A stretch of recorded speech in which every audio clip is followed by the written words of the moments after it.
till the day I die.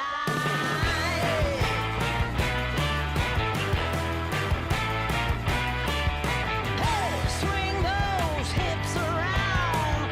Can't stop, roll back down. My ladies, short, tall, thin or wide, always down and ready to ride.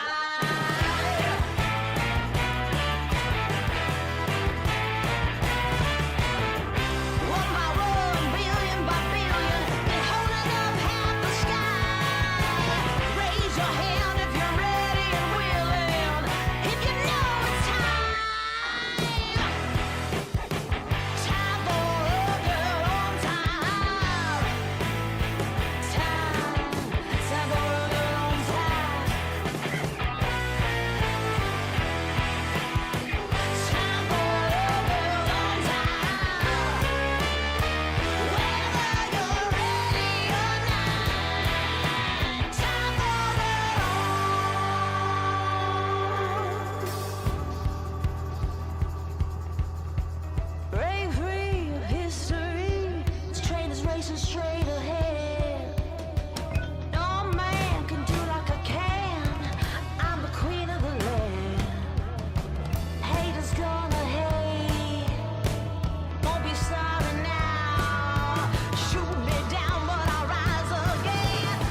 You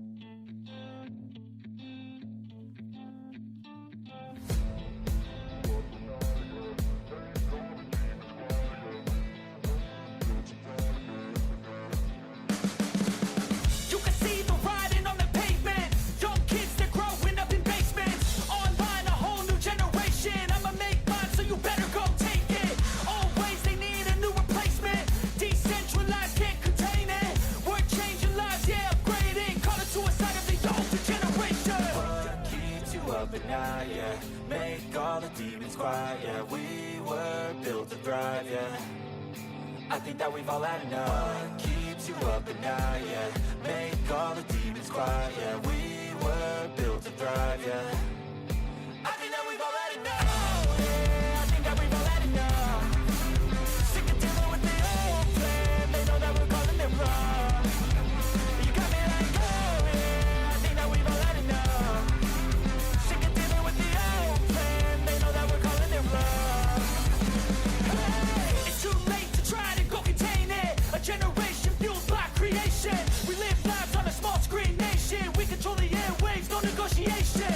I refuse to think we need saving. Something good will come from creation. And when we think that the world is too anxious, we'll adapt, evolve, survive, and save it. What keeps you up at night, yeah? Make all the demons quiet, yeah. We were built to thrive, yeah. I think that we've all had enough. What keeps you up at night, yeah? Make all the demons quiet, yeah. We were built to thrive, yeah. I think that we've all had enough. Yeah, I think that we've all had enough. Sick of dealing with the old plan. They know that we're calling it wrong. You got me like, oh yeah, I think that we've all had enough. Sick of dealing with the old plan. They know that we're calling it wrong. Hey, oh yeah, I think that we've all had enough. Sick of dealing with the old plan. They know that we're calling it wrong. You got me like, oh yeah, I think that we've all had enough. Sick of dealing with the old plan. They know that we're calling it wrong.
What's up, everybody? How's it going? Actually, you know what? We can even keep that tab open a little bit.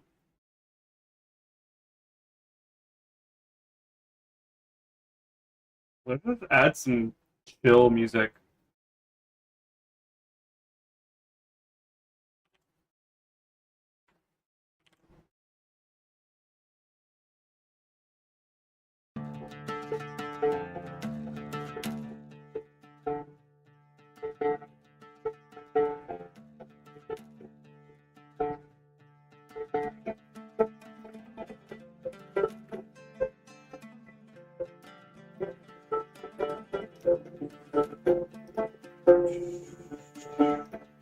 Second.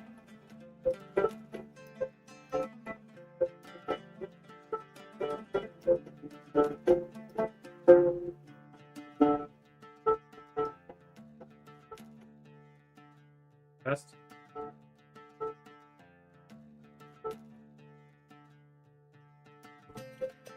Or you know what?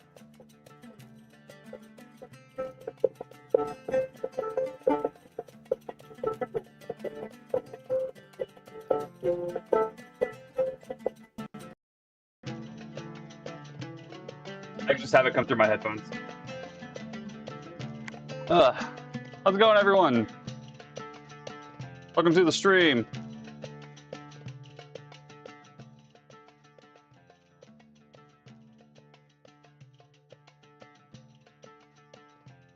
Let me see how this sounds.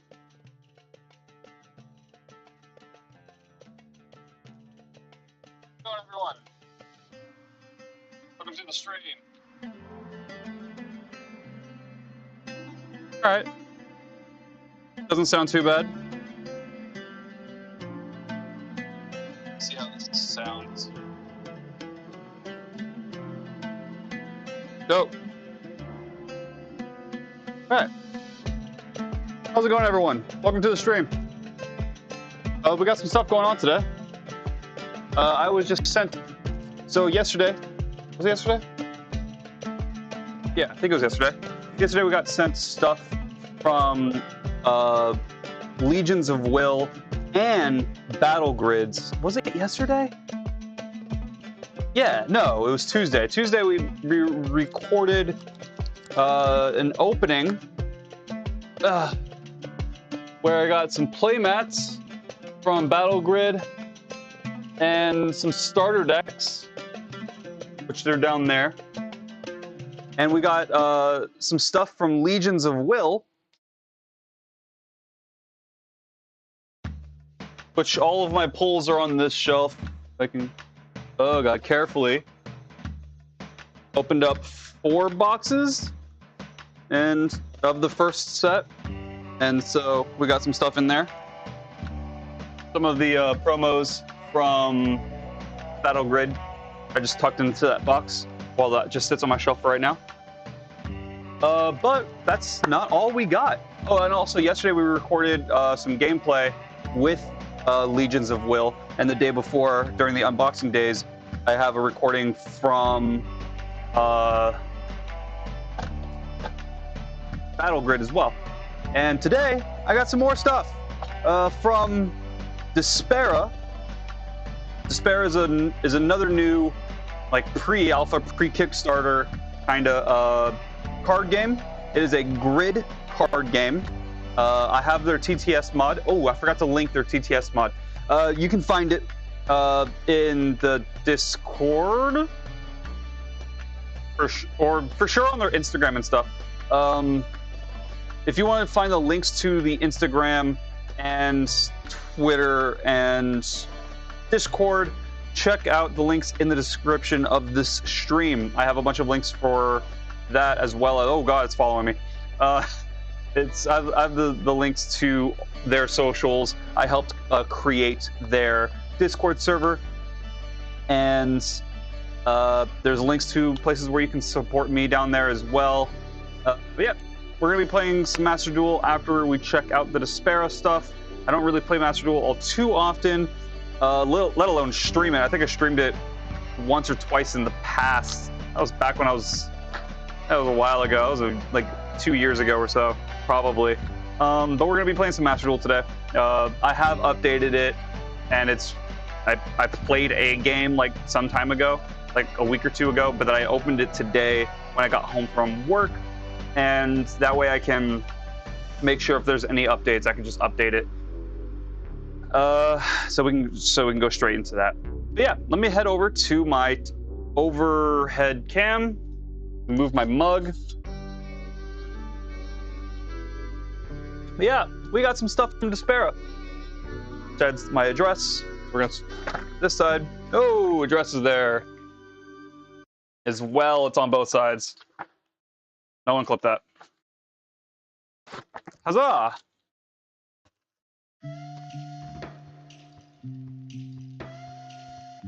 We got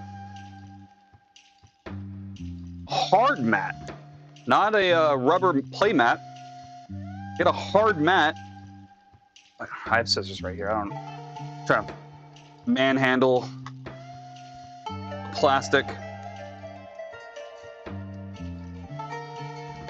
Oh my lord, I'm still struggling. This is not on them, this is on me just being a loser. Oh, my trash can's on the other side of the desk. Huzzah! I'm just gonna throw it over there. Oh, it's big. Oh, 2-player grid. It's too big for. Let me zoom out. Ugh. Still too big. It is a 5x6 grid. Zones, inventories, deck zones, graveyards, special deck, etc. So I can play on that eventually. I plan on getting a bigger desk. I got to. If I'm going to be playing Battle Grid and all these grid card games. They're on Tabletop Simulator, so for sure I'll be able to play them on there. But till then, I do have these, but it's too big for my desk. So eventually I plan on getting a bigger desk. And not only do I plan on eventually on getting a bigger desk, I want to get this cam like from this top down on like an extended arm. So I want to get it like on the ceiling, almost like downward, with like an extendable, like kaleidoscopy arm. That way we can get some better angles. And if I can get it on like a track, then that would be also really dope. But we have a hard mat for Despaira. I'm gonna leave it over here.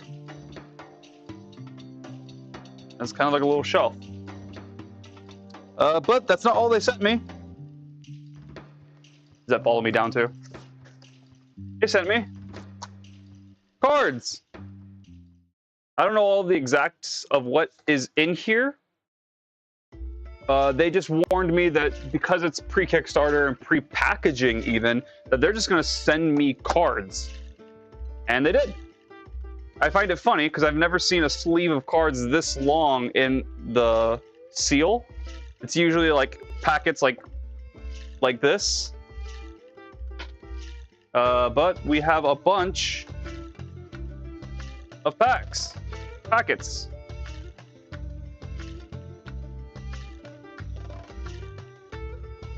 And then 2 big ol' hunko, and then some soft, really soft foam. This is what we're gonna open before we hop into Yu-Gi-Oh! I'm also starving. I haven't eaten today, but I do have my food from work. I work in a restaurant, so I have my food from work, so I hope you guys don't mind. I didn't eat this morning, and then I went to go work. And then it was like deep cleaning the fryer day. And then we have to prep for a big weekend coming up. And so I have my food. So I hope you guys don't mind me eat while playing Yu-Gi-Oh! And just chilling. It's just supposed to be chilling. We're going to be doing, there's like one of the events or whatever going on right now. And so we're going to be playing in that event. It's not like a tournament or anything. It's just an event where you just play. The more you play, rewards, etc., etc. And yeah, we're just gonna play it. Why not? Yeah, let us open this. I guess, judging by how many cards are in this pack, that these might just be mana crystals. Specifically small mana crystals. Might not need.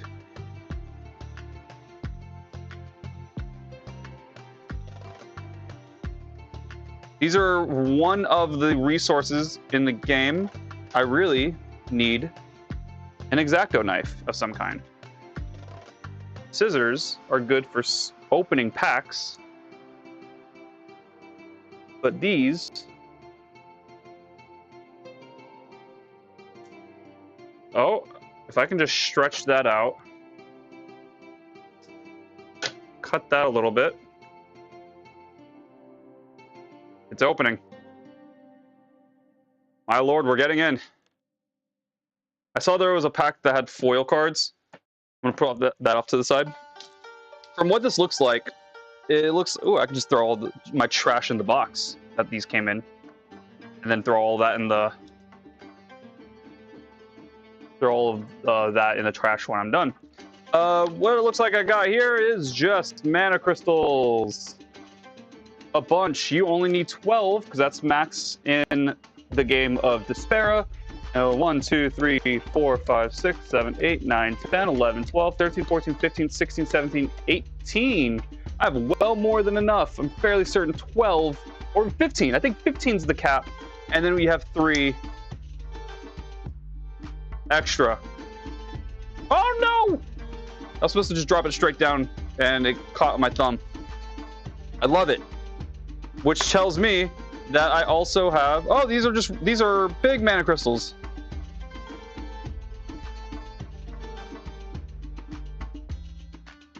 Magic crystals, specifically. And you can kind of see a little over here. I have a starter deck, basically.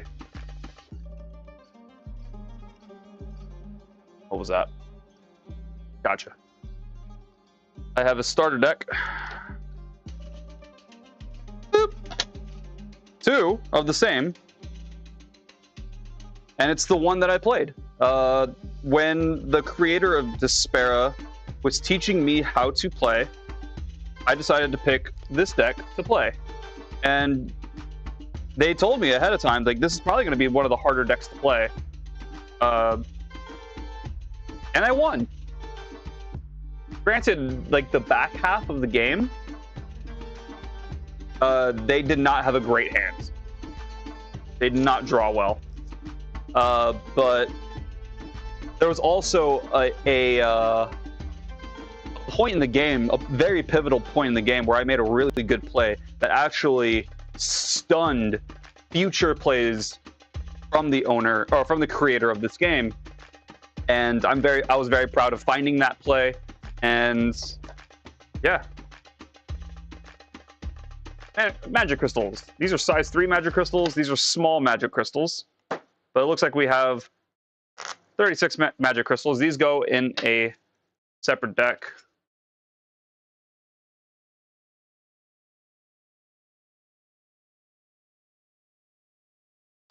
Don't really think there's a difference between these, honestly.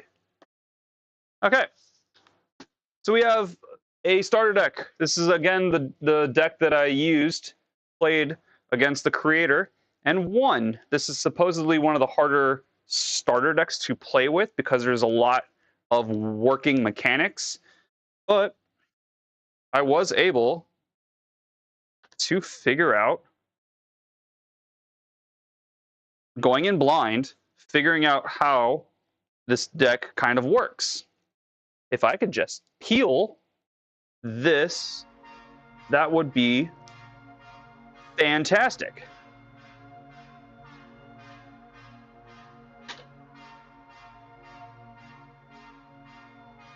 Okay.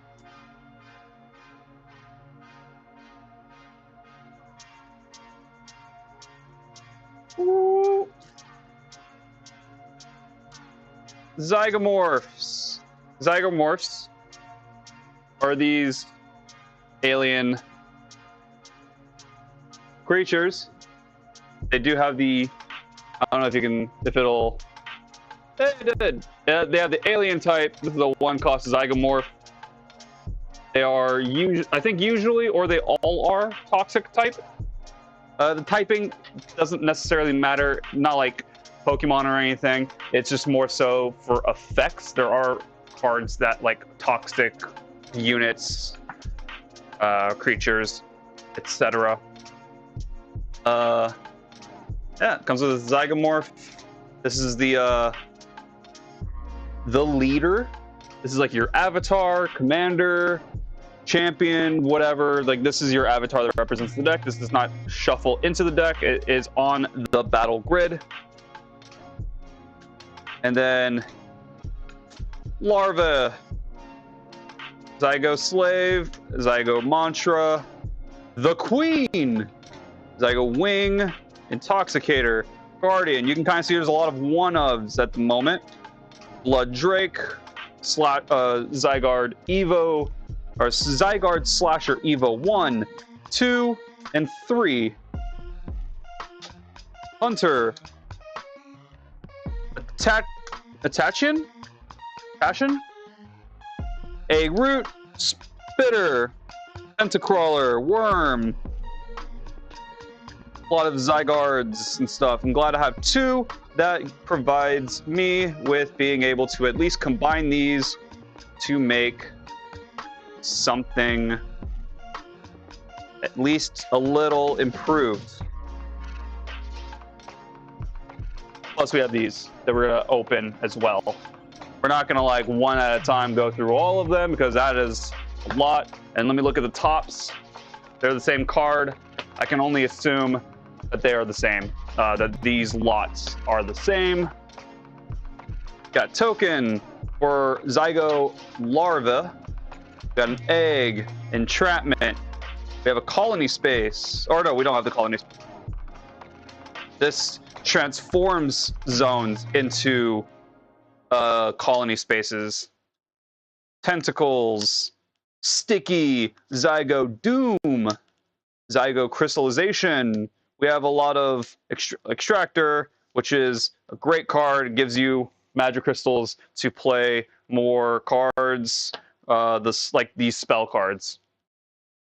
We have a Host, Birthing, gets you more larva, which you can use to sack the larva to get more Zygo creatures. Poison stuff, the Queen's Lair gets you more larva tokens, so you can sack to get more guys as well. You can use the Extractor, I believe, sack the... No, that changes spawn tokens. That's whatever. Queen's Lair. Here's the Zygarde. Tile. Some more magic crystals, a small and a large. We have a larva trio, which larva trios, you can sack them to spawn bigger guys. And then some more Zygomorphs. Zygomorphs! Super fun. Yeah, it was a very interesting deck. Pretty much based around spawning your Zygomorph, like, larva, and then using the larva, sacking them to cheat in bigger units, and just timing. Sacking your resource for spawning, because you get spawn, you have a spawn resource. You can sack those to get more magic crystals, use the magic crystals to play more spells, and use the spells to summon more larva tokens, and you can just create this, not a cycle, there's no infinite loop with this, but yeah. We'll just leave this here. We have a foil pack. I didn't want to flip this over. I might have actually accidentally revealed what was in there, but let me throw gloves on real quick, just to make sure, because these are foil, and I want them to remain pretty. I have a box of Dragon Shield, mats. That should be enough. Now all I need to do is open this. They're actually silver on the sides. I don't know if we can kind of get a glimpse of that. This is the regular card sides. And then these foils have a silver edge to them. So if you're ever playing against somebody and they're not playing with sleeves, get them sleeves. Call a judge on them.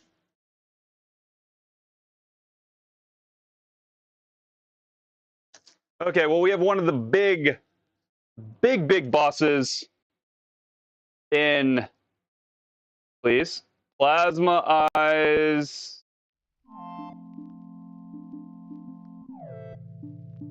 Doom Dragon. It's a level 12, which is like the biggest unit, and it is the biggest unit in regards to like health and attack. It's pretty big. No effect, just a big old dwagon.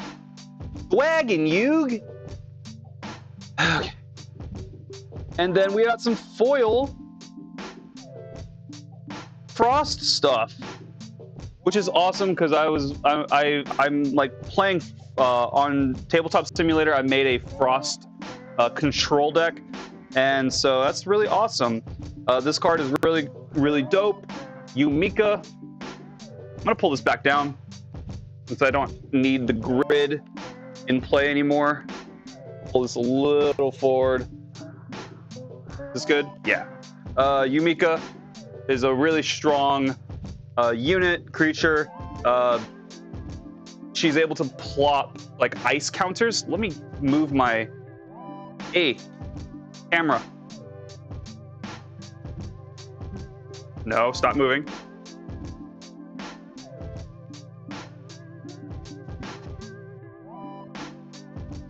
I hate you. Oh, is it because it's black glove on black background? No? Whatever. It's whatevs. You're able to drop ice counters on different sections of the grid, and when your opposing creatures move into them, there's a chance that depending on the direction that they moved into, they move in the opposite direction again. And so you're able to kind of like control the battlefield with Yumika. This is a frost line. Hold on, I'm missing baby.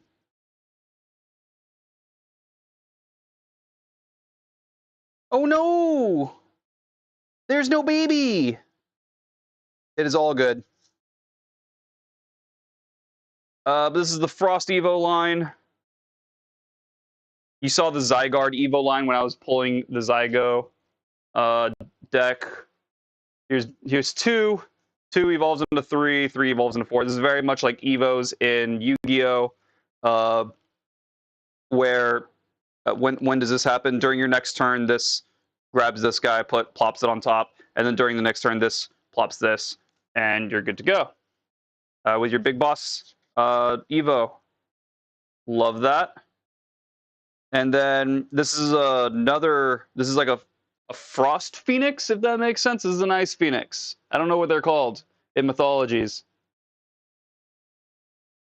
But more inflicting people with the freeze status and doing stuff like that.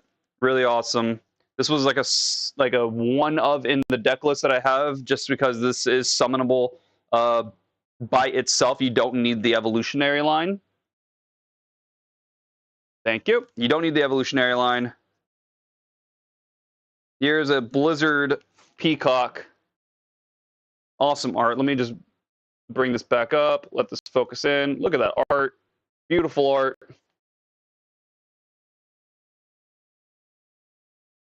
Blizzard Peacock.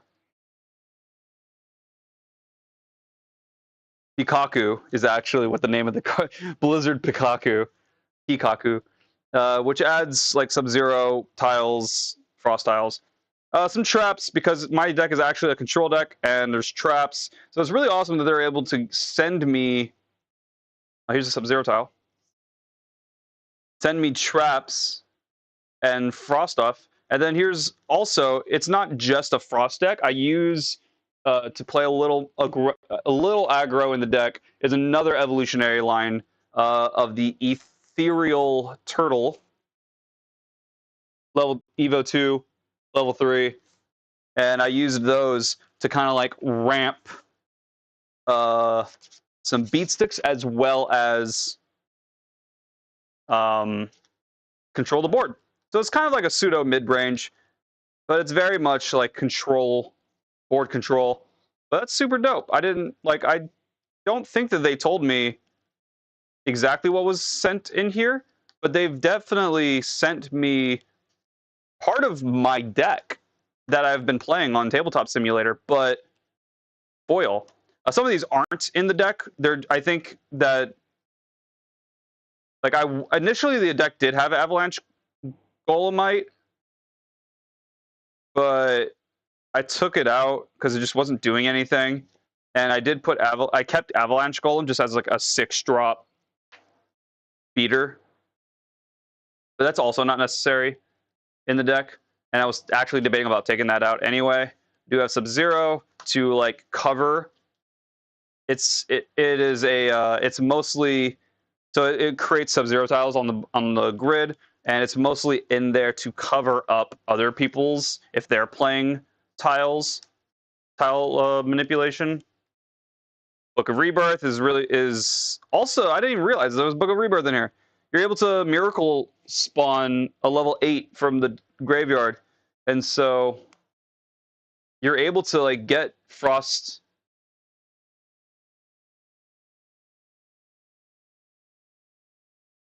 No. You're able to get level 2.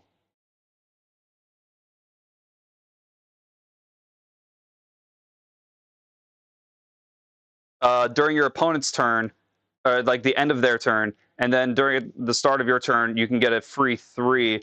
And then during your end phase, if this declared an attack, you can upgrade it to 4. So in like one swoop, you're able to like upgrade pretty quickly stuff. And that works also if, let's say that this was on the battlefield, your size 2, and then during your next turn you got a 3, this is now gone,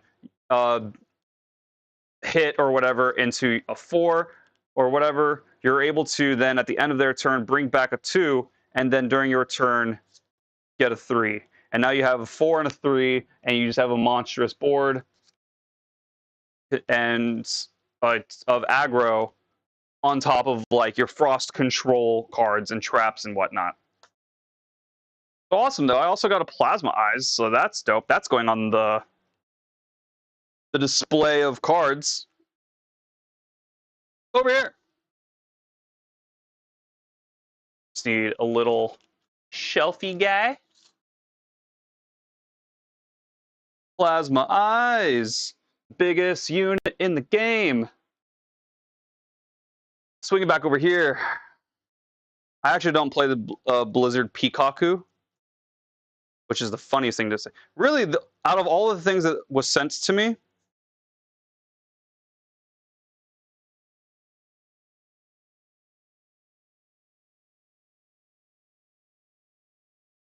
technically this is in here in the deck list, but I think I'm taking it out. These are really all of the cards that I use for all the foils that they sent me. So I really appreciate it because this is a one of anyway. And having a foil Zera pre-Kickstarter, awesome stuff. Let alone all of the Evo cards and a foil Yumika. I know the creator and I have been talking about nerfing Yumika because it's just so powerful. Look at that. Part of my deck.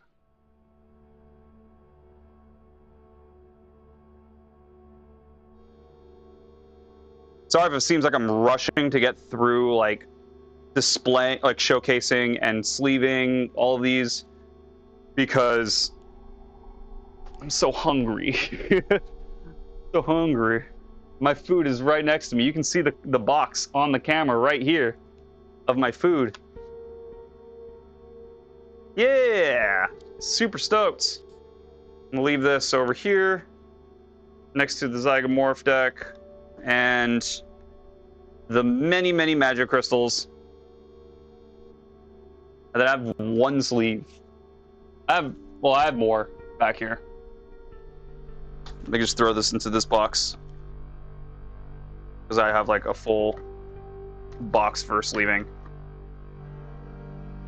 Okay, where are we? This is now kind of not trash. I like to put rares and stuff in there. I might actually put the Battle Grid stuff in there. Cool, that's trash. Here we go. The big bulk.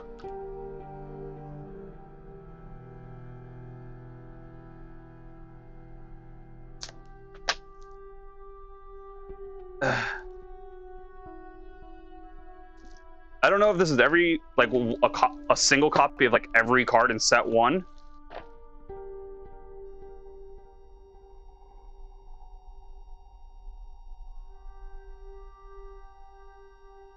But it looks like it. This works like Yu-Gi-Oh, where it's 3 copies per card. This game works kind of, it is a grid, so it's like chess meets Yu-Gi-Oh! There's like cards where like trap cards that you can set face down and stuff.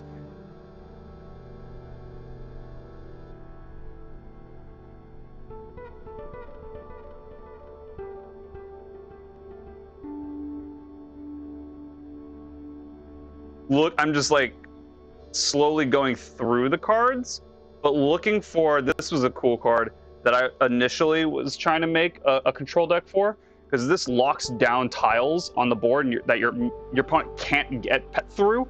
And so I was looking at trying to make like kind of like a stall deck, but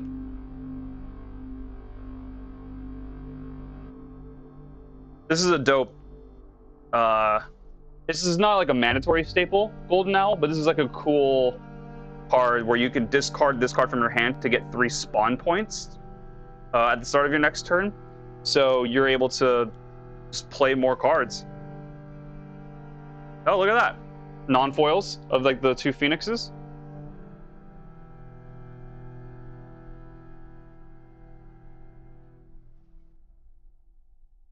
Toxic Rat.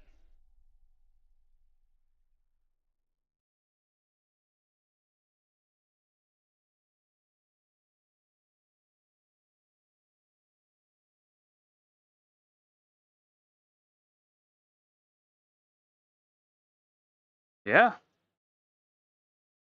This is like everyone's like first look. Should I bring this all the way up here? I can bring it all the way up here. Looks a little, so you can kind of see what exactly the cards are, at least. That way it's not like all the way back here and you're like, what are you even pulling? The dragons, they're like base like dragons. There is like a deck that's like, here's another one right here. There's another one right here. There is like a deck that like is like a dragon deck from what I've seen from reading all the cards.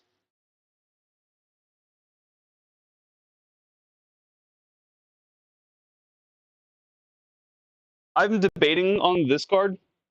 This is a market supply wagon. What this basically is, it is like a creature on the battlefield, but like what you do with this is it just sits there. On your turn, you add a magic crystal to your inventory, and then the effect changed.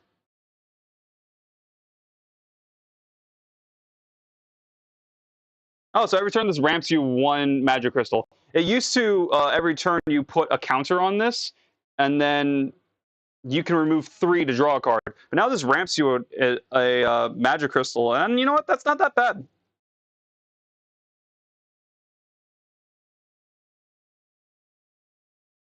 Ooh, Toxic Wasteland Hydra. I don't remember you. Can only be spawned on a Toxic Wasteland, and can only move on Toxic Wastelands. I did want to make a poison deck. I don't remember if this is a Miracle Summon. While you control no other creatures, you can add 3 magic crystals to your inventory. I don't remember exactly what was in my my Frost control deck off the top of my head. It's been like a little bit since I've looked at the cards, or more specifically the deck. And so we're kind of just here right now.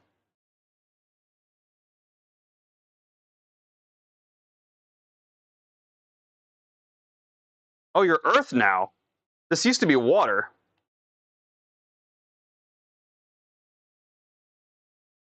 But when this card is sacrificed, you can add 2 spawn points to your inventory. You usually get 6, if I recall. But then you can sack creatures to get their cost added to your spawn. So this is basically a 5, adding 5 to like anything. So that's really dope. Snowfall Yeti. You can target 1 level edges, move it by 2 tiles, inflict 200 damage to it. You could move your own person. Oh, some of the avatars. Just put those off to the side for right now.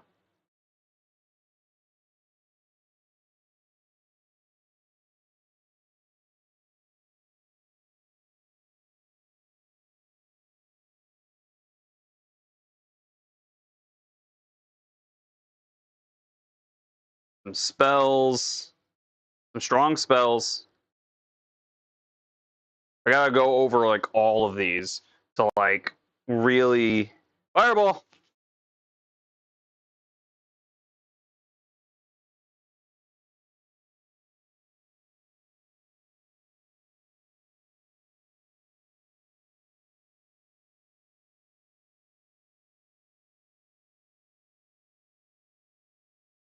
Yeah, I definitely gotta go over like this whole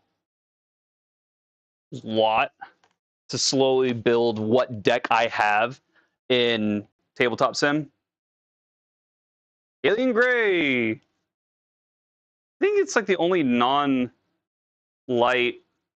or sorry, non-toxic alien. Because I think all of like the aliens are in the Zygomorph. So this is like the only like alien that wasn't that. No! When a creature you control would be destroyed by a trick ability, you can pay 500 liter health to say no to that. Get that crap out of here! All the spells. There's a mage card. Yeah, there was like stuff where I saw that there was a lot of cards that were like designated for dragon support and mage support. And so I was wondering if I was able to make like a mages and dragons. I remember that the crystal ice javelin was in the frost deck. There's some stuff that like I gotta go through because I think some of this stuff I don't think I was familiar with. Not gonna lie, I'm not grateful. Very grateful for this whole package. I kind of wish I had a third like lot. That way I had a playset of everything. But I still very much am appreciative and very much love that they have sent me 2/3 of the first set, it looks like. We're not gonna bust the second one because it just looks, I think it's gonna be the exact same. This was another of the cards that was in my Frost Control deck. This is a Parasite Corruptor that it takes control of enemy units, like permanently. And so it went with the avatar of the deck, which basically also did that, was taking control of things. So my whole deck was like taking control of people and forcing tiles and forcing their units into a corner because the ice counters from Kamika, just pushing them away from me, rushing forward with big brutes, but also using cards like the parasitic corruptor as well as the avatar and of the deck, and you just hey, the evos, throw them off to the side. Those are the evos that I was using.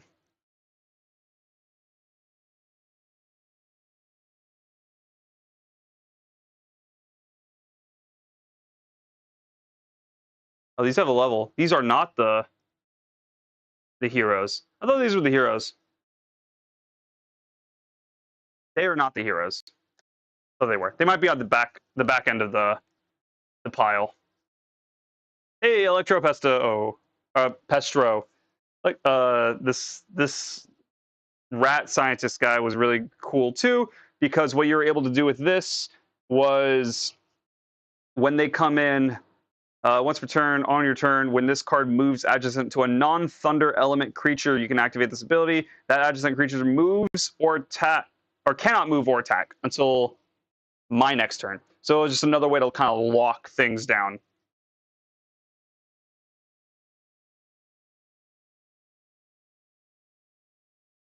Hey, the dragons, the baby. Gonna throw those over there. Here's a non-foil of the biggest card in the game, Plasma Eyes, now on the shelf. It's dope because it's like you're probably only gonna run it as a 1 of because, or maybe a 2 of. But your deck has to kind of like get to it, and so here's all the Zygomorph stuff. Another Yumika. I'll throw that over there. Yeah, I don't know why I'm putting stuff off to the side because I'm gonna have to go through all of these anyway. Here's the hero. The Abomination Manipulator. These are the heroes. It's yellow in the corner, and they're kind of like fully like extended arts. Yeah, once during your turn, on your turn, or once per turn on your turn, you can take control of 1 level 8 or lower creature adjacent to this card until the end of your turn. Oh no, it's no longer forever. That's fine because that was insane. But what you're able to do, like in Yu-Gi-Oh, after you take someone's unit, you can just sack it. Get rid of it. The Abomination stuff. Bandit Captain. I might have passed a hero at some point and not realized or completely forgot that the yellow crystal in the corner are the heroes. Here's one. The Exorcists. Just throw this down there. Yeah, we have like the Exorcist line. Yeah. Watch out, another hero. This is. Oh, maybe it's not even just like the first. They're grouped. Luminous. They're very much grouped. This is all like the spirit stuff because it's with the spirit hero. I see that now. Oh, Zygo, but I don't see the Zygomorph. There you are.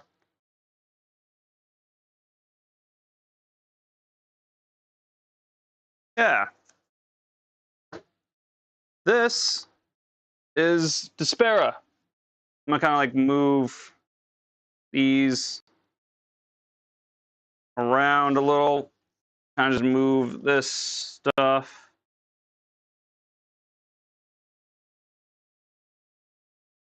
Over here. Move this over here. And yeah. This is all the stuff Despaira has sent to me. Set 1, basically. 2 Zygomorph starter decks. 2 bricks of set 1. 1 copy of every card. I wish I had a third one, just so I had a playset of everything. But it's fine. Doesn't matter. Very much can't wait, and I'm looking forward to showcasing more Despaira in the future. Can't wait. I'm going to move over to just webcam. There we go. Yeah, I just wasn't detecting the black sleeves or black gloves. I think with just like black shelf, black curtains, dark navy beanie and stuff like that. We move all of this stuff up because I'm going to eat while we play Yu-Gi-Oh! And I don't want to get a mess on all of this lovely Despaira cards. Thank you very much again, Despaira, for sending me all of that. A foil pack of basically like a structure of the deck that I play on Tabletop Simulator. That's very thoughtful. I very, very much appreciate it. A butt ton of magic crystals. Magic crystals for days. 2 Zygomorph starter decks, which are basically the deck that I played initially to start when I was learning. It was the harder starter decks. That's what the creator told me, and I was able to like whip that together. Or I mean, I was able to like learn how to play it blind, and I won my tutorial game. And 2 lots of a copy of every card in set 1. I very much appreciate it, and I can't wait to bust that open and just build physical decks. Oh yeah, and the hard mat, the board of the grid. Thank you very much. Thank you very, very, very much, Despaira, for sending me the lot. I very much appreciate it. We're gonna go into some Yu-Gi-Oh now. Let me open it.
realizing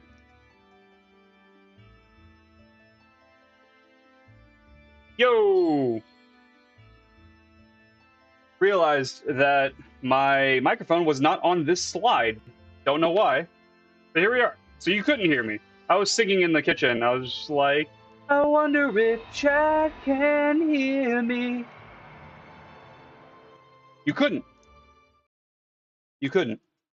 The microphone was not on this slide. Luckily, I caught it because I was looking to see what the ratio was between Master Duel and my microphone. So, but we have food. We're gonna chill. Ugh. We're gonna chill. We're gonna play the Duelist Cup. It's nothing crazy. It's just a little event, not a major tournament or anything. Just something I can chill. Play my Timelord deck because it's really the only deck I kind of have. I don't play Master Duel too often. And there was like a deck list that I wanted to play before, and so I spent all like my credits and stuff making this deck. So let me just go ahead, hop into the deck.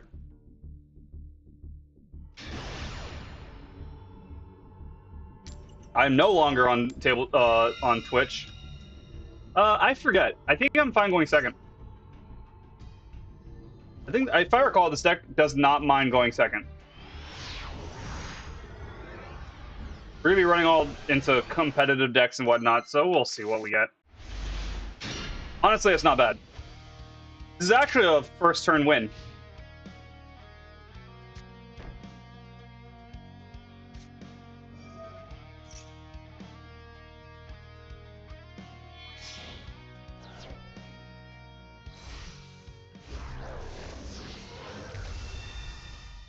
Okay, that makes things a little harder. When your opponent activates a card or effect, you can negate the activation. If you do, destroy that card. Also, after that, return this card to the extra deck. If you do, special summon House Dragon Maid.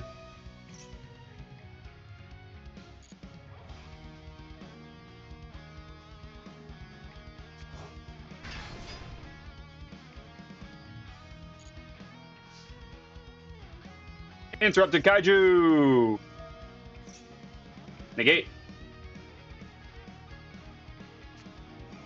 Ash Blossom.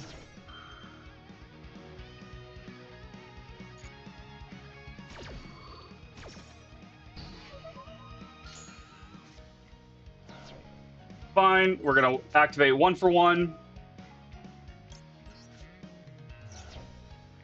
They're gonna negate it.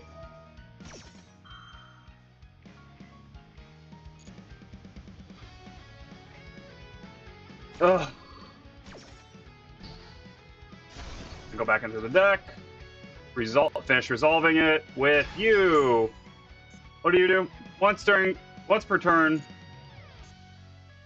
during the standby phase, you can target one, blah blah blah, special summon, blah blah blah. When another dragon monster you control is returned to blah blah blah. Cannot be destroyed by card effects while you control a fusion monster. You can only use each of the following effects once per turn. You can discard this card, or at the end of battle, you can return this card. Okay. So all of this really depends on what my opponent has in this back row.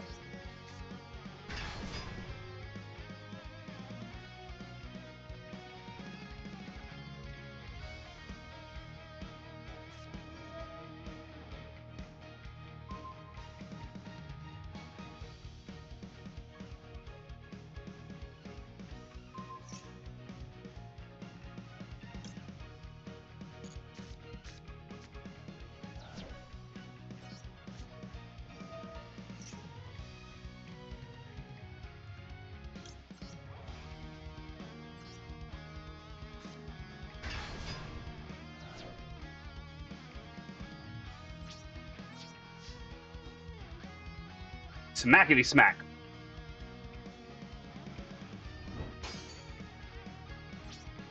Go.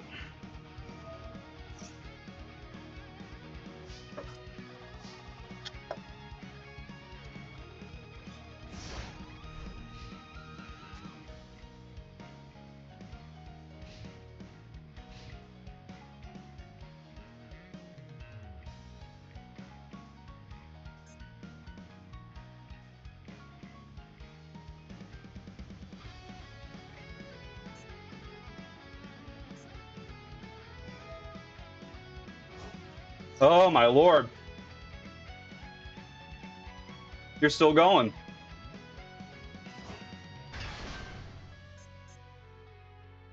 Can't be destroyed by... While you have a fusion monster, you can use each of the following effects. You can discard this card at the beginning of the battle. Fusion summon one dragon monster from your extra deck. Was in the graveyard. You can target one. Bounce.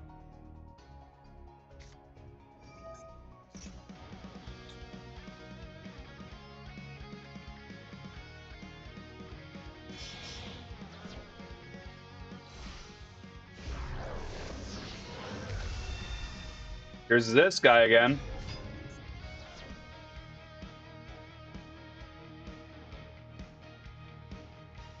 Doesn't do anything. Doesn't do anything to me.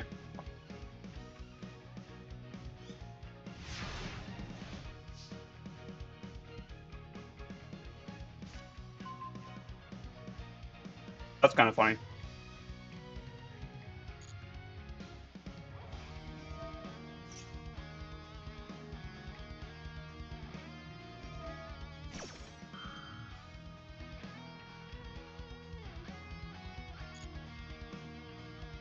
I'll let it happen.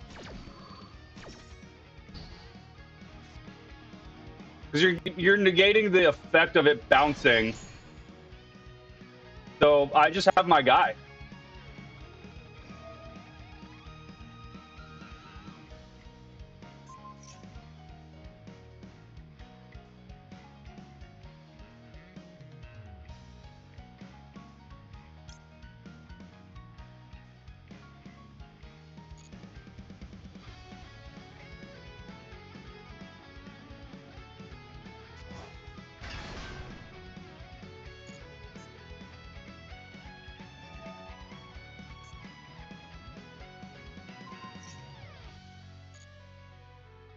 Yeah, it's all good to me.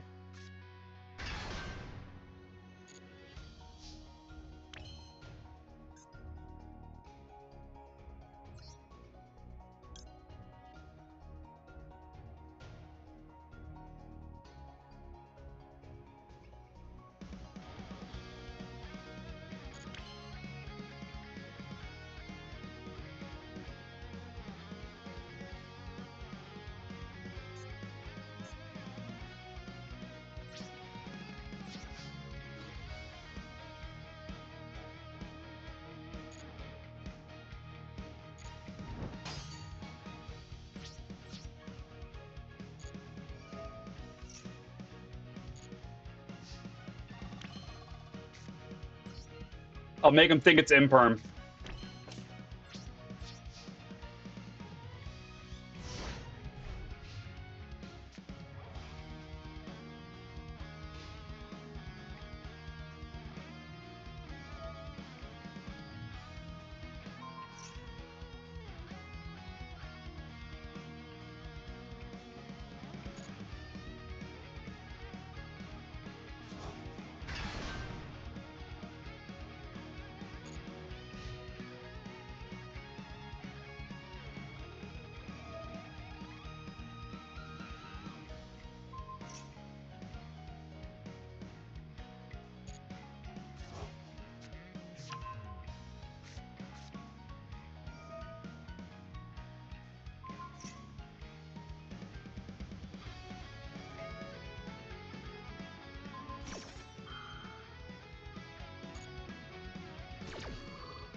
Yep. My dude just can't be destroyed by card effect. Can't be destroyed by battle. Yep. Grab your Dragon Maid.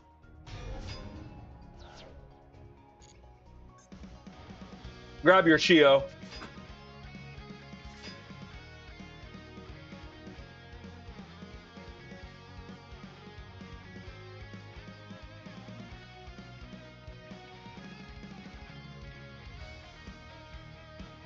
What are you about to do?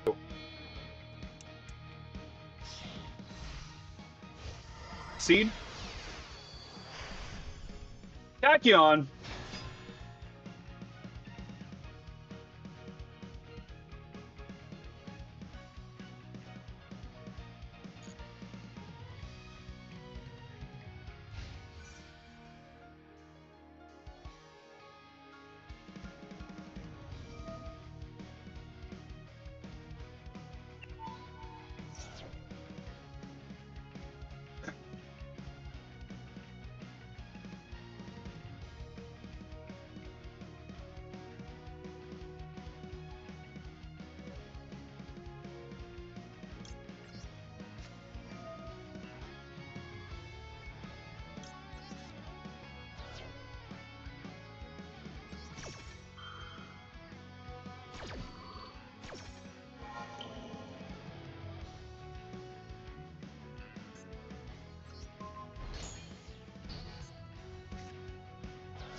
Really all I had. Yep.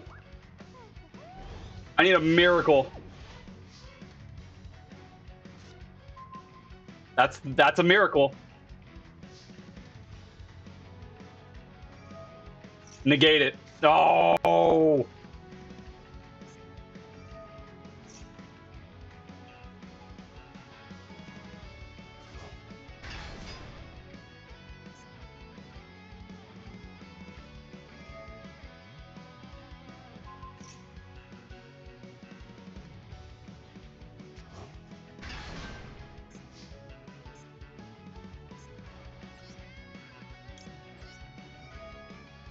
Negate it.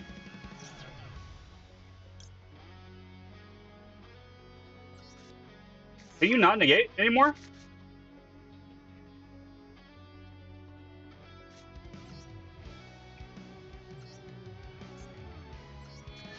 Pop that. Special U. Normal U. Hit my own guy. End the battle.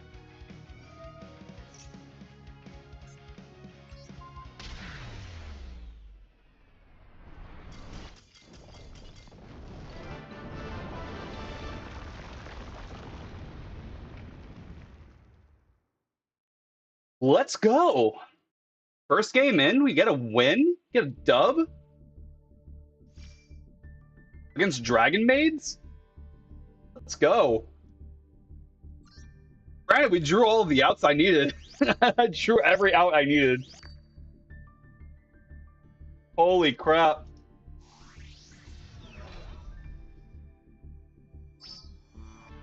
That's some more gems. We'll save that duel. That was a really good duel. Holy crap. What a win.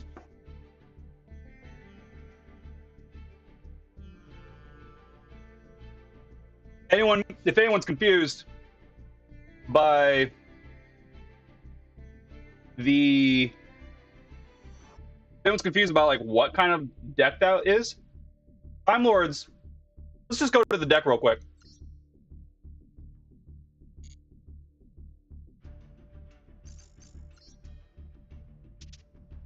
Doesn't matter, same deck. Timelords are all level 10 monsters, 0 attack, 0 defense.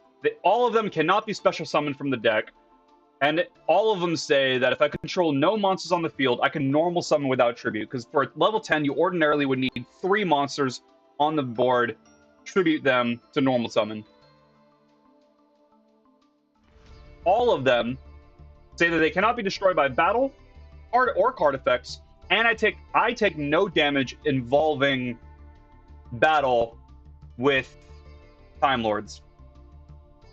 So I'm a 0, so I'm not dealing any damage to my opponent, but very often I can just crash into them and then I get my next effects. But even if they crash into me, nothing happens. They just sit there. They're a big body, or they're a small, impenetrable body that just sits there. So you saw in that last game, he was using effects to negate my effects and destroy, but my destroys aren't like triggering effects. The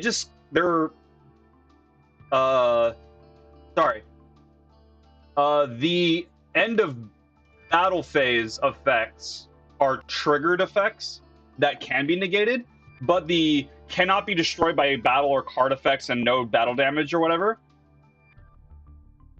Those are like lingering effects, and so you like when something triggers, when you negate the trigger effect, you're not negating the whole card. That's why I needed to teardrop.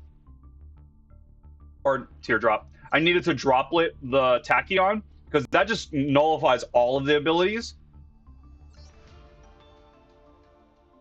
of my guys, and I was going to lose that turn if I did not have my one of Forbidden Droplet in the deck.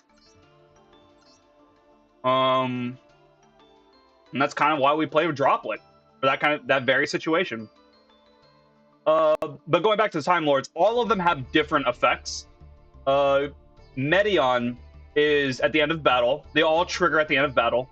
If this one battled, return as many monsters on the field as possible to the hand other than Medion.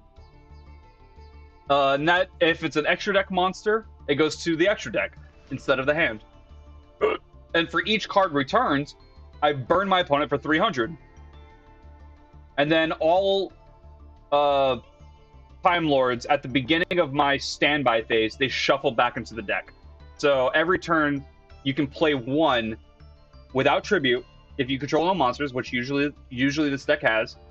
You just sit there on a unit. They can't. It's hard to get rid of them, and you just stall. It's a stall burn. Where's another? This one is at the end of battle. Of this battle, you shuffle all cards in your opponent's graveyard back into the deck. So in case my opponent is like a graveyard-heavy deck, this shuffles everything back in, and then once per turn, if your opponent draws a card, you burn for 1,000. This shuffles all spells and traps that my opponent controls back into the deck. This is like the main Time Lord, one of them. This, at the end of the battle phase, no matter what, it deals half damage to my opponent. So whatever life they're at, it always deals half. So it never kills, but it always like reduces by half. Another important Time Lord. This one's a 4,000. So this actually gets over units and can actually destroy opponents by battle. No combat damage, but it can clear boards. But at the end of the battle phase, you burn 2,000 if it battled. So that's really good. And then this is the one that I showcased and helped me win that last battle. Was at the end of the battle phase, if this card battled a monster, you can choose one of the monsters that this card battled and burn your opponent's life for the amount of attack that the battled monster has.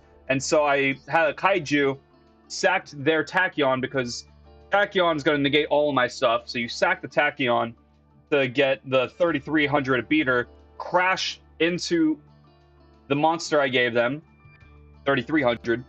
Can't be destroyed in battle. I take no battle damage. At the end of battle, burned for 3,300. So this is a slight Kaiju Time Lord deck. I play two different Kaijus. This is the one I normally give my opponent. It's a 27, level 8. This is a level 10, 3,300. So this can crash over this one. And I want to summon this one. Because it's a level 10, I can overlay into rank 10 Exceed monsters. If need be. Because I can even... whatever. I play like a lot of the staples, right? Pot of Extravagance. 1-for-1 gets the Time Maiden. Time Maiden searches your deck for specific Time Lords that whatever you need for the situation. And if it's in the graveyard, you can special summon one. You just cannot special summon other monsters during the turn you activate this. That's the main downside. So you can't overlay and go off in a one turn. But one thing that you can do to get around that is a Celestial Transformation. You can drop a fairy monster from your hand onto the board. You just have its attack stat, which all of them are fairies. And all of them, except for Sandion, have 0 attack, so that doesn't even matter. But you can play like Mykion, and then Celestial Transformation into a second Mykion, enter battle phase, crash both of them, burn double half, so they'll be at 2,000, right? Because from 8,000 to 4,000, 4,000 to 2,000, and then main phase 2 overlay into Super Dreadnought, Rail Cannon Gustav Max, and then detach one of the materials to burn for that last 2,000. So there is like an OTK here. If you need to, there's also going into Zeus, and then there's other rank 10s that you can go into. Having Time Maiden gives me Anima as a potential if I need to. It's only happened once, I think. And then, yeah. I play Soul of the Supreme King. Pay half my life points, special summon Supreme King Z-Arc. Negate its effects, but it's a 4,000 beater. And then if my opponent plays a spell during their turn, you can remove this from the game and banish... Or do you put it back in the deck, or...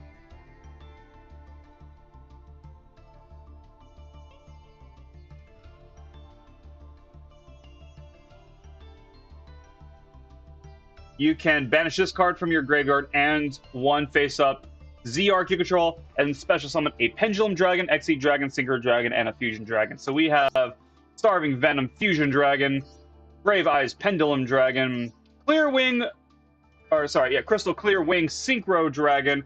This one is highly important. And also Odd Eyes Rebellion, Exceed Dragon. And this is also really good, because when this is destroyed by anything, I think, right? If this card in a monster zone is destroyed, you can place it in the Pendulum Zone. So you just slide it over to the Pendulum Zone, and its Pendulum effect is during your main phase, you can special summon this. And attach one Dark Monster from your graveyard onto this. Do I even have a Dark Monster? I don't have a Dark Monster, but that doesn't matter. You don't need... It's a 3,000 beater, for the most part. Pretty big. But this is really good, because also, once per turn, when your opponent activates, I now get negation cards. You activate this effect until the end of this head. This is unaffected by the activated effects of your opponent's monsters. Also, this card gains attack equal to that opponent's monster's original attack. Once per turn, when a spell or trap is activated, you can negate it if you do destroy that card. So I get my own negation. And then if this synchro summons card you controlled is blah, blah, blah, that doesn't matter because it's not synchro summoned.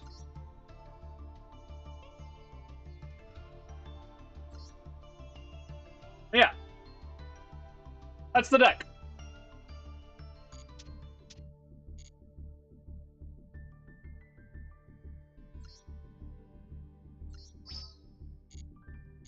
That's the deck we're playing.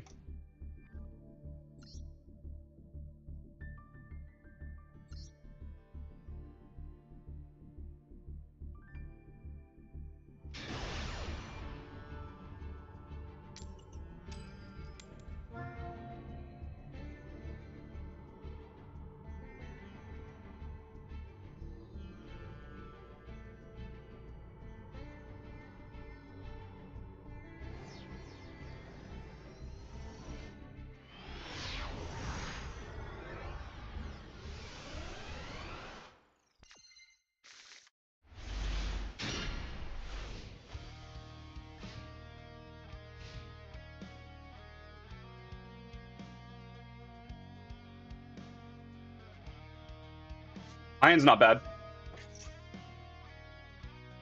If they don't really have anything, we OTK. Yep. Yeah, we can OTK. If they don't have anything, Hey! Hi, Empress.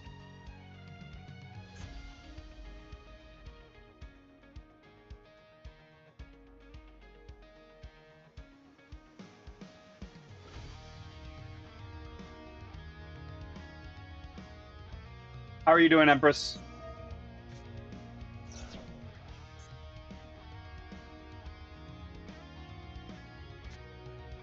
They're going to be doing their thing.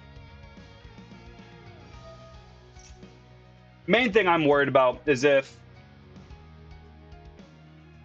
they have anything to stop my hand from OTKing. Because right now, I have OTK. How am I doing? I'm doing great. I got off of work. Chilling. Busted a bunch of cards that Despaira TCG sent me, and now we're playing some Yu-Gi-Oh! Just chilling, eating. I haven't eaten all day, and so this is like my time. I'm just chilling, eating some food. In pain, but survived the week, and now it's weekend time. Well, I'm glad that you have some time to rest. I'm sorry you're in pain. That's not good.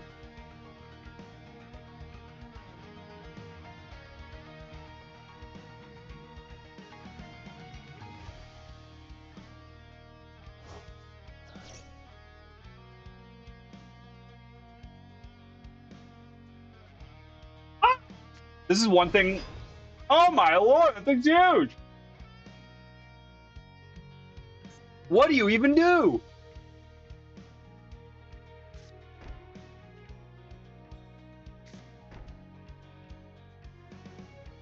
That doesn't do anything. So the two back row cards are really what I'm worried about the most. Yep.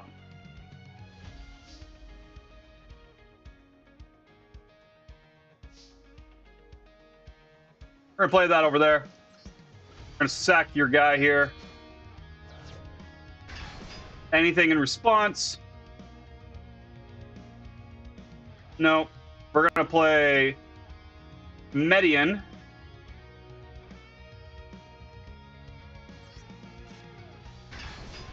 Any response?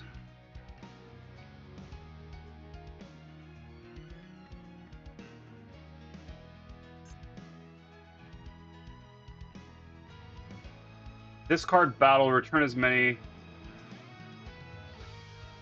Okay. Response? Tell me you have something.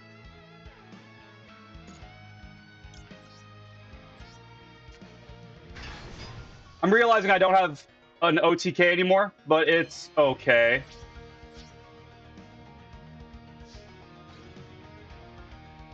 This crashes.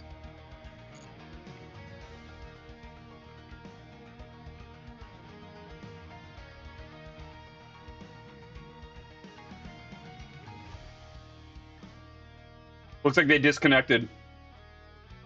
I'll take the dub.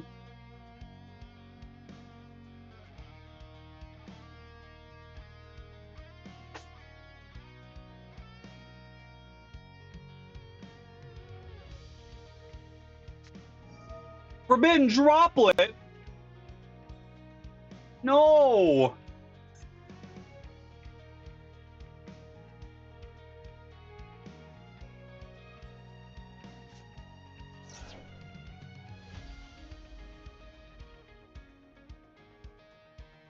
I can't stop it!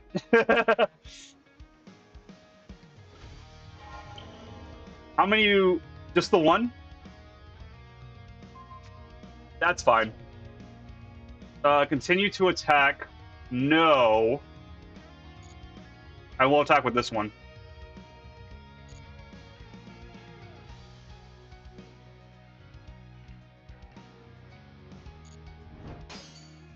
And the battle phase.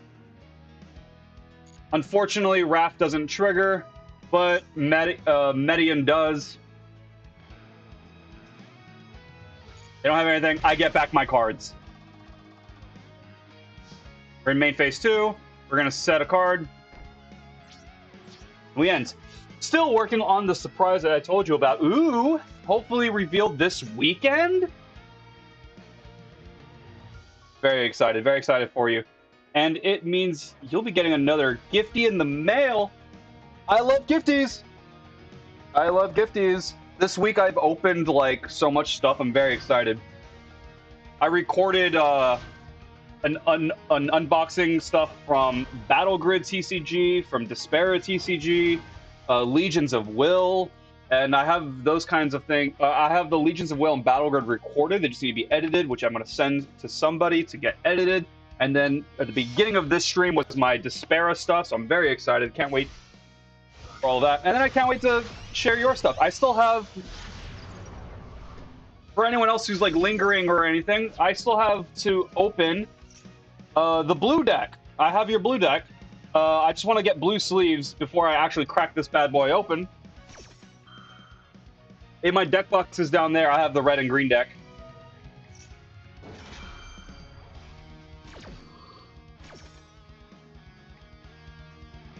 Can I not respond to it?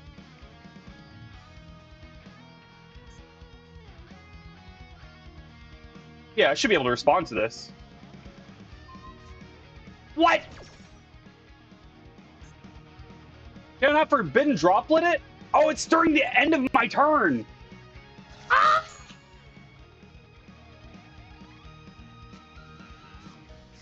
This is all during the end of my turn. I should have just kept it in my hands. I'm dumb. People have finally started making their own decks. It's pretty crazy. Oh, man. Anything broken yet? Anything beyond what you or your boyfriend have playtested that's been, like, super broken?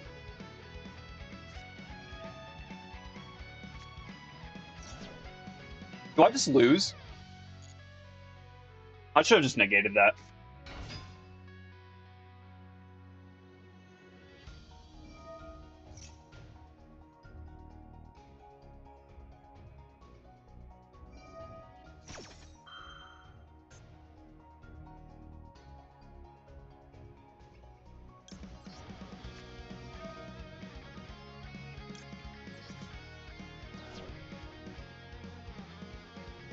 You have a troll deck? I want to see it. That's my jam. That's what I'm playing right here.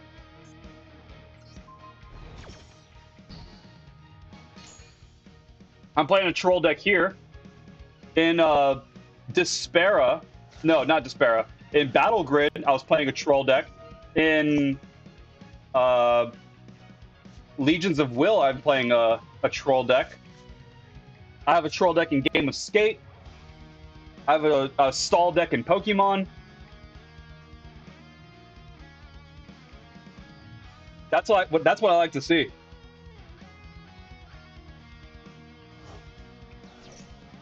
Oh my gosh. Do they just win? You just win here?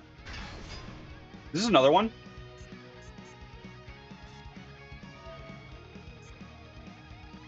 I didn't know Monster Reborn was legal.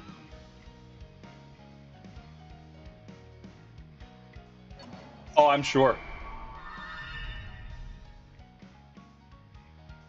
I'm sure we would be good pals. Like, I'm playing Blocks, Snorlax, and Pokemon. That's like my highest win rate right now. Outside, I guess Great Tusk Mill is also one of my higher win rates. Is this game? Yeah, it's game. That's lame because I had a way to come back in my hands, but oh well.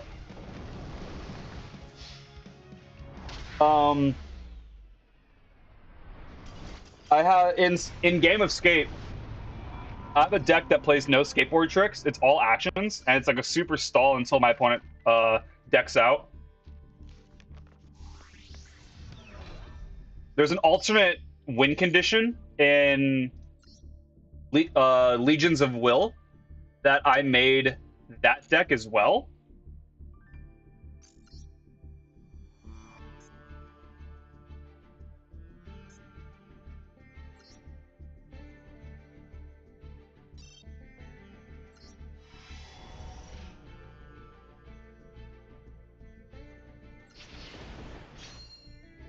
Yeah.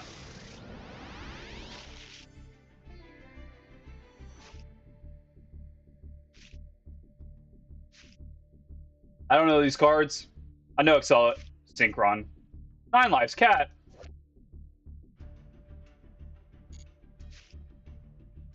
I already had a 9 lives cat. Didn't even realize it.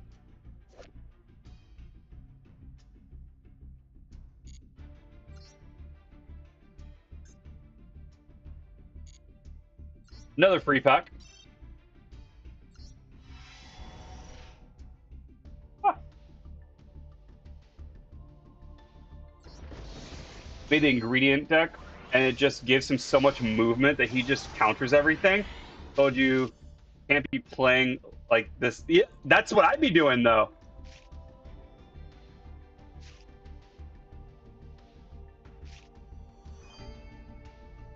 Trick shot, ghost trick shot, clear new world. That's what I'd be doing. Cupid pitch. I didn't even realize I had a Cupid pitch. Yeah, I'd be playing like. I told. What game did I tell? Ward.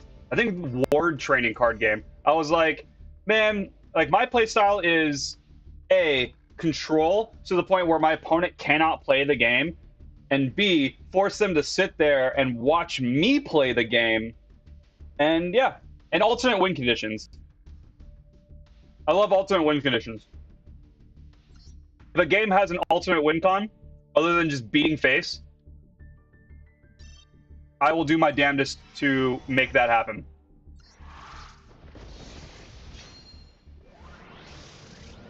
Most commonly, it's deck out, right? Most commonly, alternate win cons are deck out.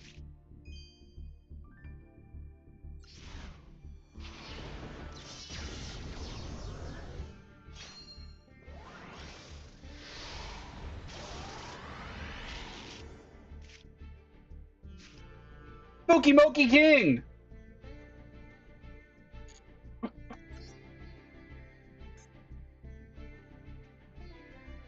Oh, I still have a pack? Oh, no.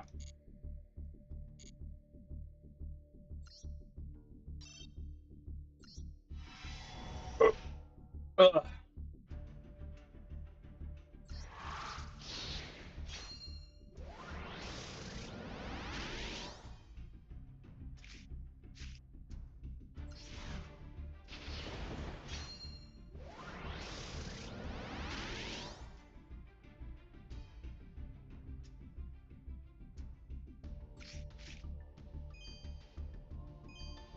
Oh, they're both foil. Look at that. Both crap, but both foil. Moki Moki! We just got King, and now we got the regular Moki Moki? Very exciting. Oh, you are.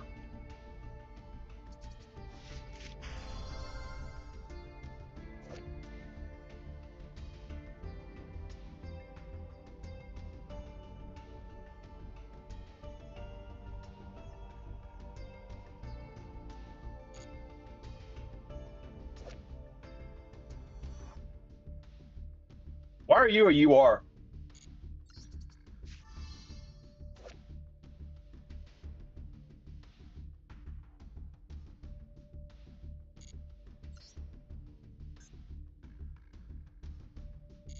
Okay.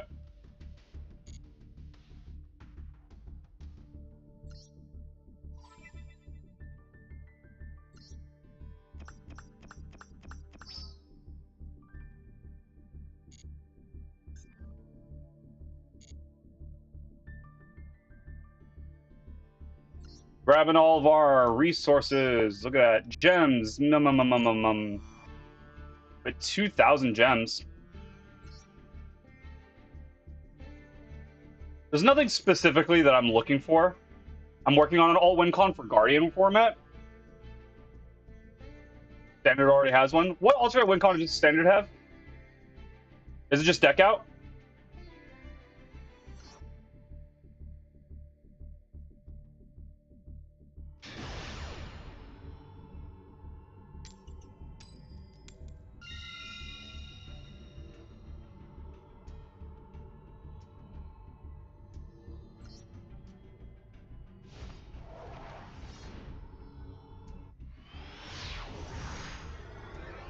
I do think this deck does not mind going second.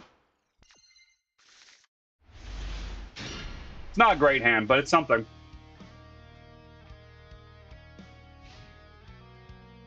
That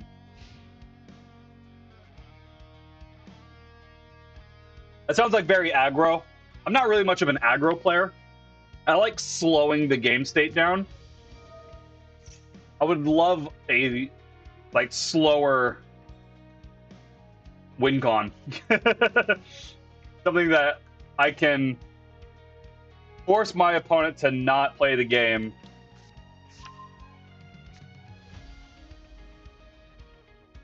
Or playing Dark Magician.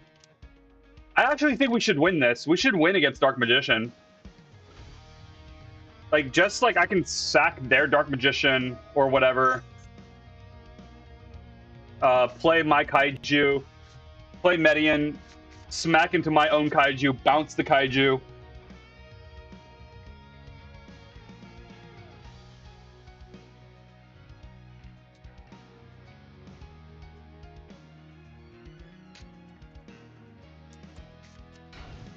Set a monster. Oh boy, you don't even know what you're about to fight. Draw.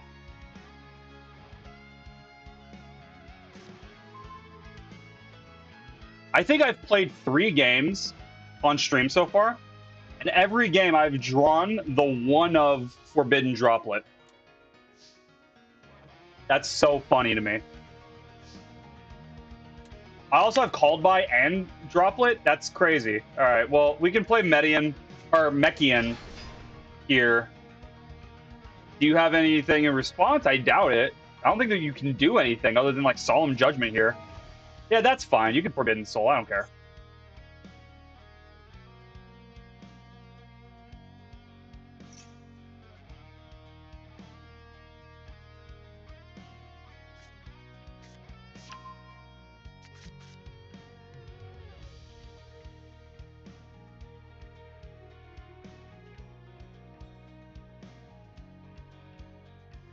And they did what? They grabbed Dark Magician? Oh, a card. Oh, they grabbed Dark Magician attack, Dark Magic attack? Okay.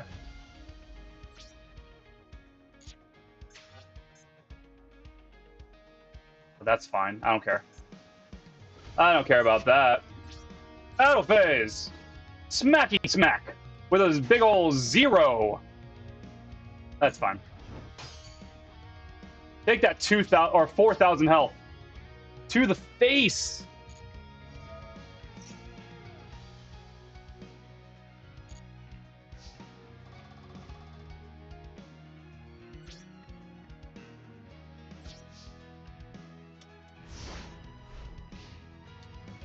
I played a card, so I'm gonna put that back, just so I can, just so I can card flick. Everyone knows how that is. Card gamers. Bad habit.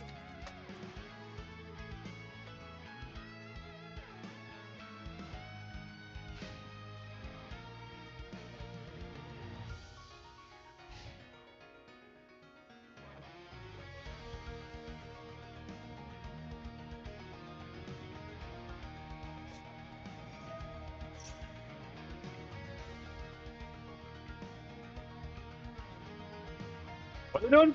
Another circle?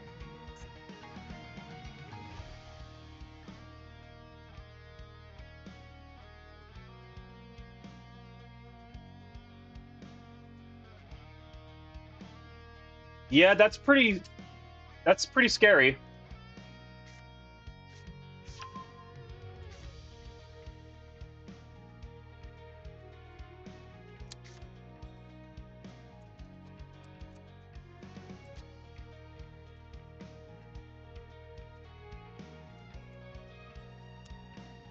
That's funny. Doing that is register on the mic. But just flicking the cards aren't. Are you special summoning a freaking Dark Magician or what? How threatened do I need to feel?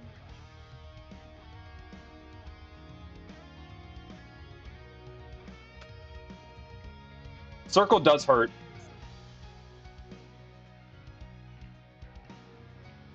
Target one card your opponent controls and banish it.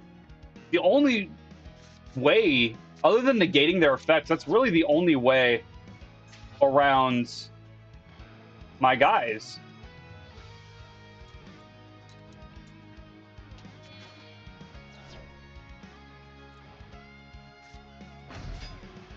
Oh. Okay. Okay. Hit. Enter battle. Hit me. Hit me, I dare ya.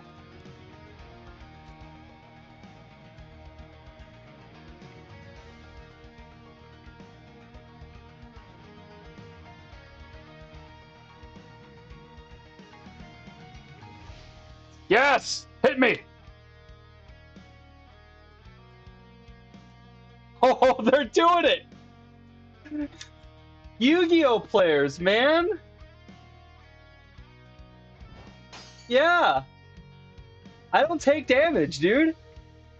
Not destroyed by battle, not destroyed by card effects. I take no battle damage. At the end of the battle phase, take half your life points.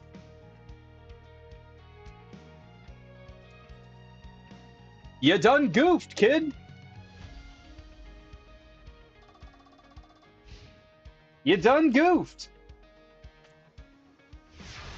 Give me something. Give me something good. Oh, baby. That is everything I wanted in life and more.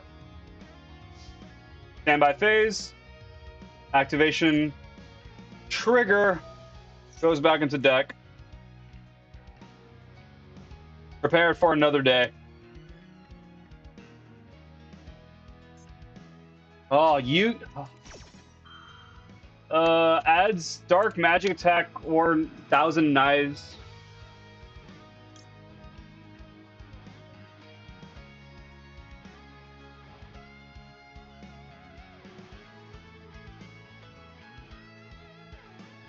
Yeah, that's fine. Not fine, but it's fine. What are you grabbing? Because I need to read.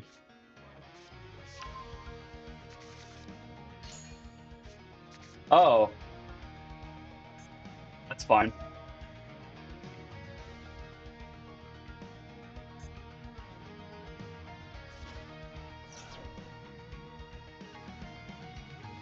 During your opponent's turn, if you activate a spell trap card or effect while this card is in your grave, you can tribute one spellcaster to add this to your hand.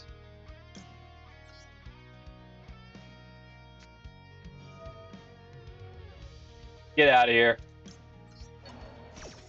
Get that crap out of here!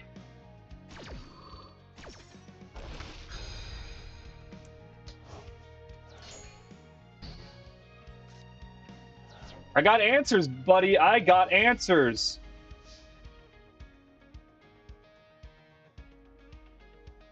Sucks, though.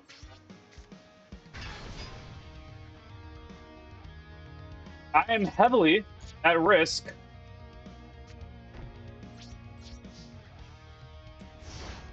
of dying next turn. I need a monster on their board and not die, and I should be fine. What you gonna do?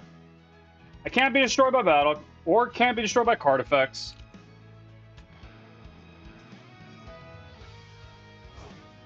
The only thing you can do is special summon Dark Magician and banish my Median.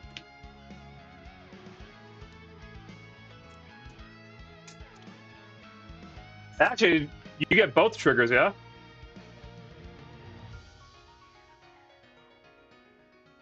No, you only get one of them. Well, end your turn! Oh, that's annoying. Never punished. Never punished.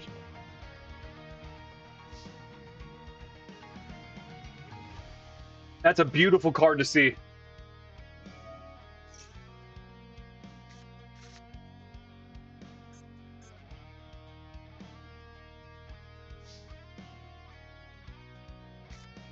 We're gonna special summon. Ooh, I can grab an anima. I can normal you? Is that your effect? You contribute. Just gonna 2 tributes for summon of it. Oh.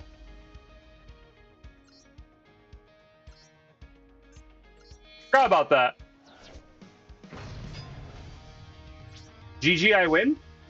Hit you for 0. Burn for 2,000.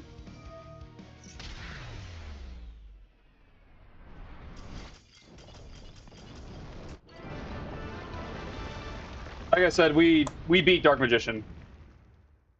I think I've only lost to 1 Dark Magician, and it's because I bricked really hard.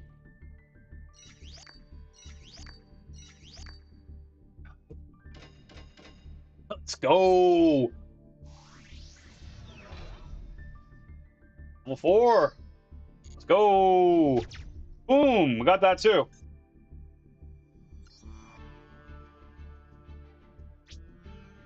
Proficient.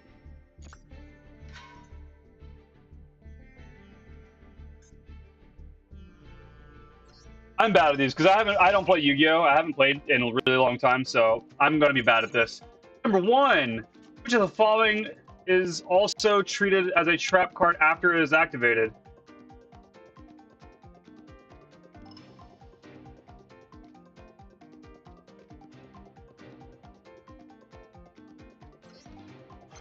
It says on the card. I can read it.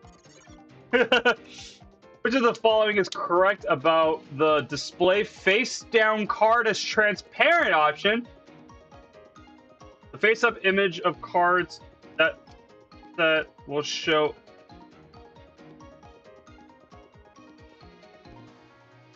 Not on both fields, on your field.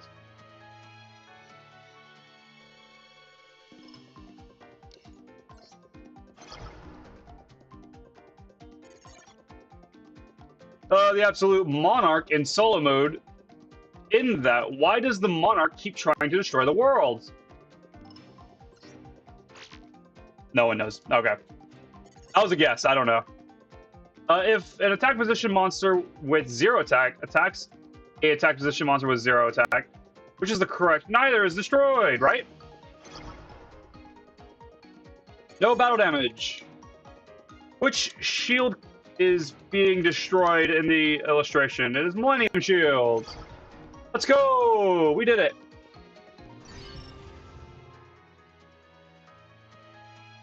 Let's go! Answers and explanations. It's the card. Just trust me, bro. It's the card.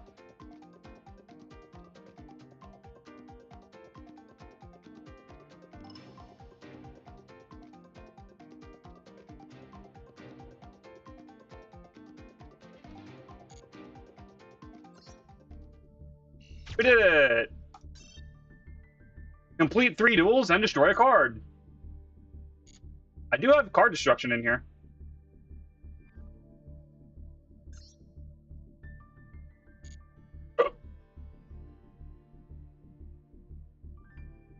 That's wild we made it to stage 4. Do I only need 1 more?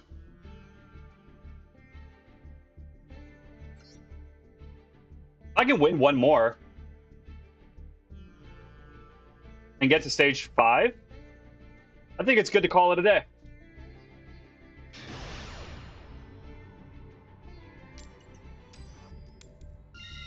Let's go! Waiting second.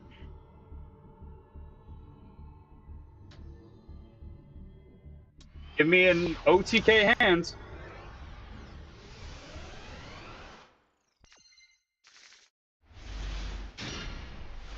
That is not an OTK hand. Honestly, his hand's garbage.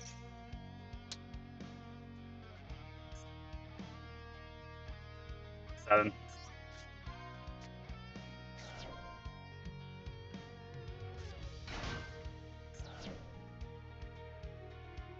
At the end of the damage step, if this card battled an opponent's monster, you can place this card face up in a spell trap zone as a continuous spell card And if you do, place 1 cubic counter on that monster. Monsters with a cubic counter cannot attack also their effects or negate their effects.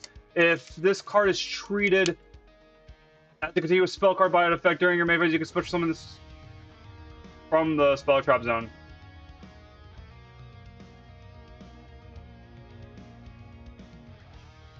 Well, you can have this.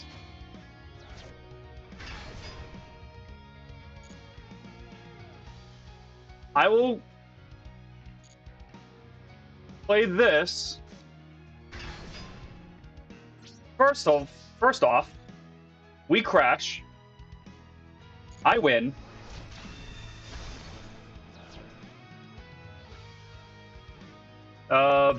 Main phase. Oh, main phase 2! Look at that, we're winning, guys. Set. Pass. What you gonna do against me? I have a big old dude.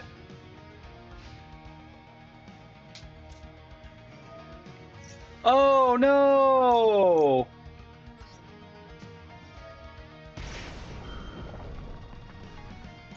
That's fine.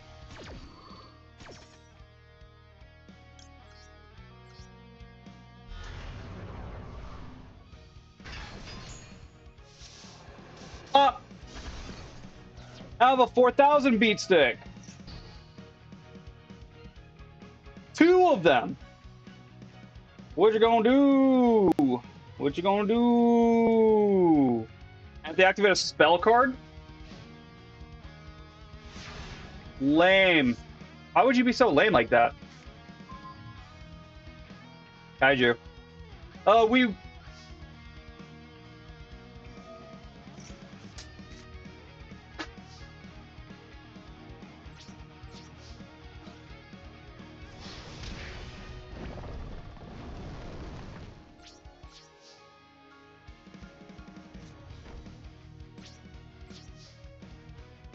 Back to the deck you go.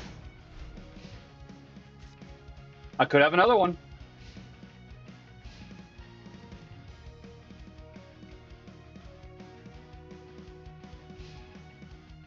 End phase? What are you doing?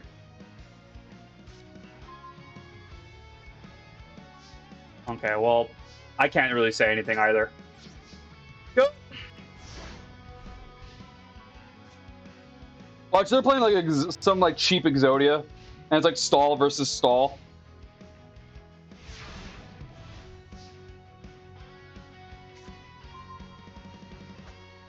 Bro, really?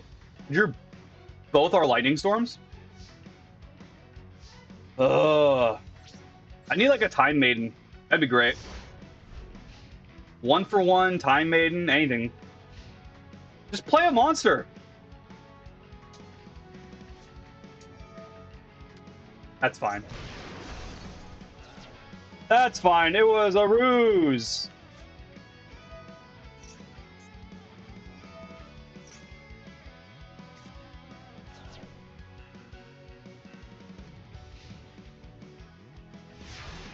Wild.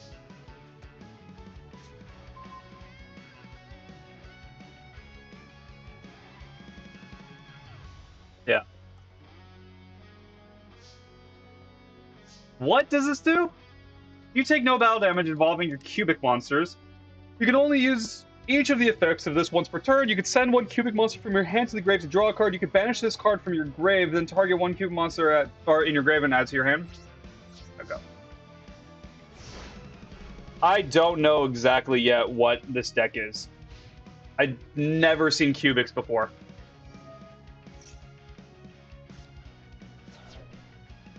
Oh, card?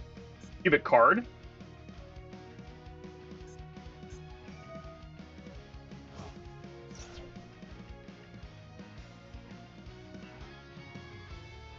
Adding a cubic from deck to hands.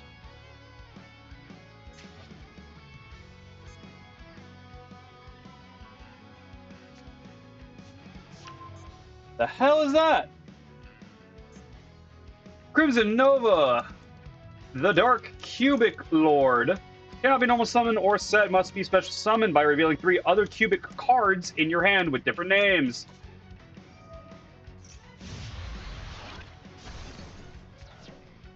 And cannot be special summoned by other ways. Unaffected by other monsters' activated effects whose original attack is 3,000 or less. When this attacking monster destroys a monster by battle, you can activate this effect. This card can make a second attack during the battle phase. During the end phase, each player takes 3,000. Okay.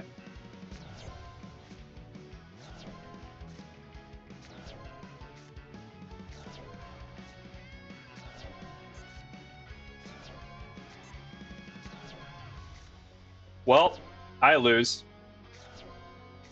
I see what's happening here.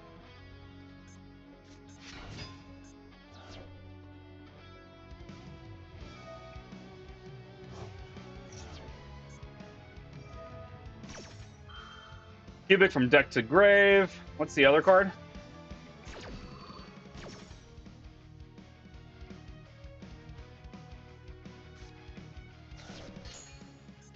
What do you do?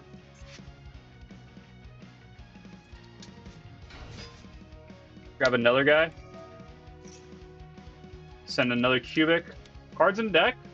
11? I lose, right?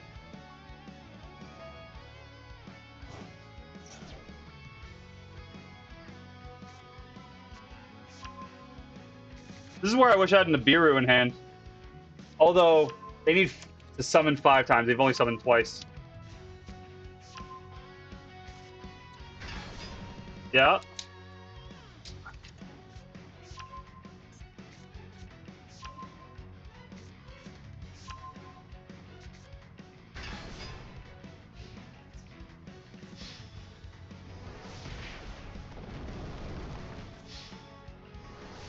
That's a loss.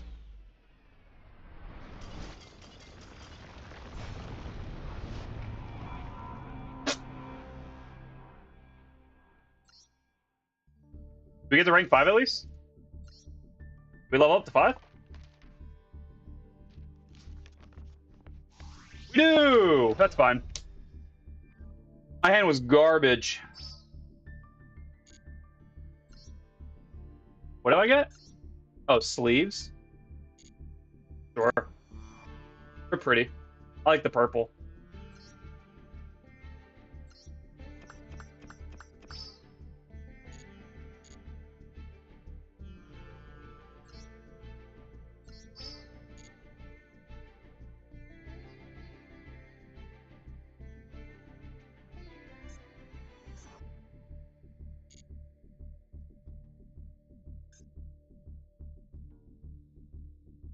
The only reason why I didn't get the dual pass is because I don't think I play enough to justify me doing so.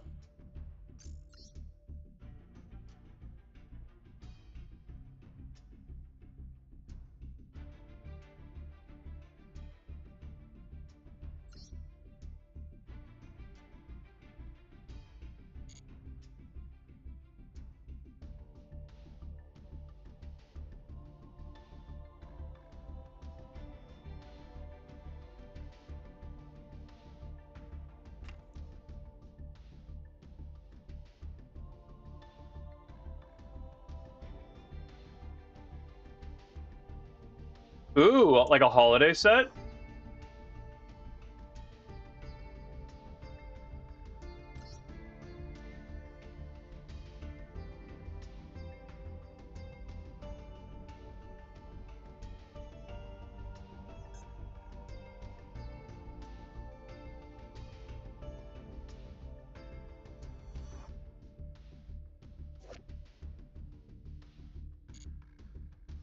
Like a holiday set.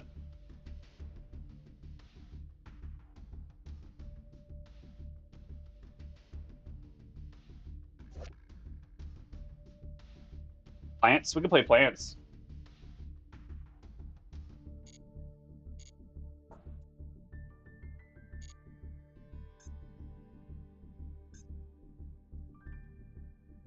Really don't want any of these packs.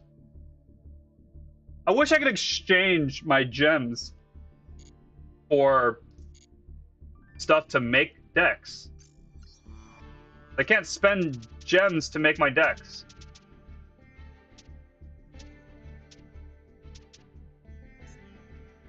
What was this? Well, this is banned. Did I make this when that wasn't banned? That's probably the whole point of this deck, too.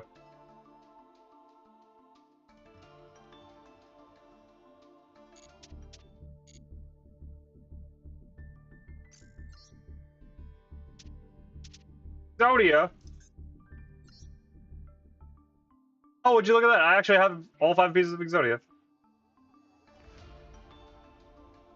Look at this. Look how many URs I need. I only have 17.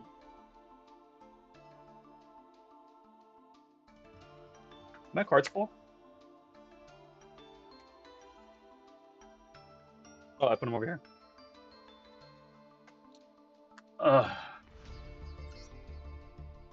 I can make purely. I don't think I can actually. I would have to net deck anyway. I don't know any of the.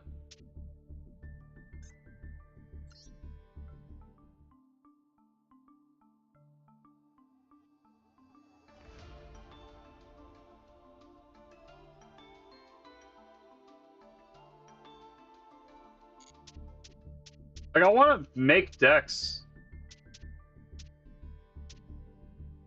What is this deck? This is just. Yeah. Yeah.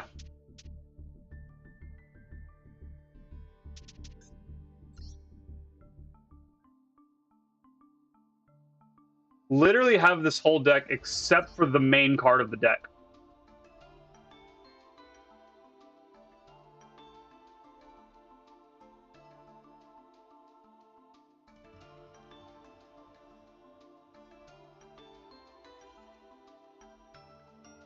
And they're URs. I need 3 of them. That's 30 URs per card.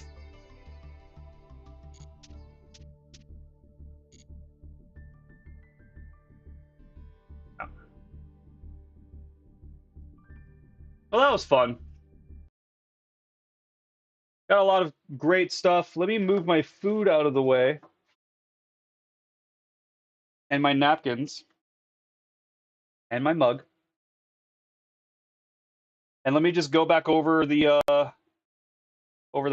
Oh, let me rotate you. Yeah. Thank you to Despaira. Beautiful card backs. You work on your Magic the Gathering decks. You have 5 bunny decks in. I have a commander deck that's in the wing. That's in the work. Let me pull up Moxfield.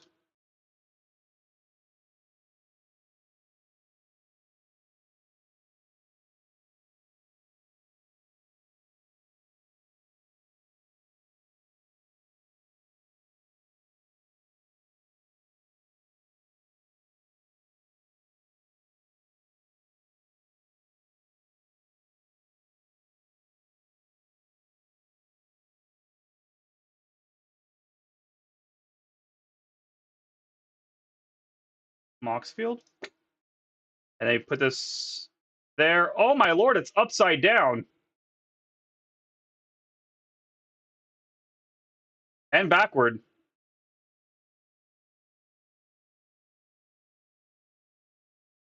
What happened?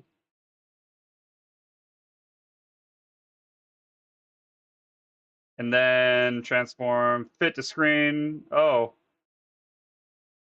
Well, let me just get rid of that and just add a new window capture then. That was weird. Window capture.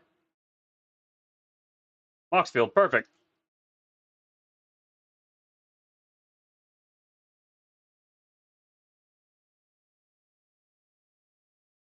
There we go. Okay.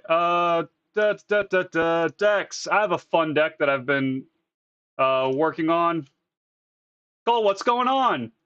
It's an unmandered deck because this is banned. There's some banned cards in here, but it's supposed to be like Rule 0 because it's not. It's even though there's banned cards like Lutri, and now just recently, I think last week, Dockside, among other things.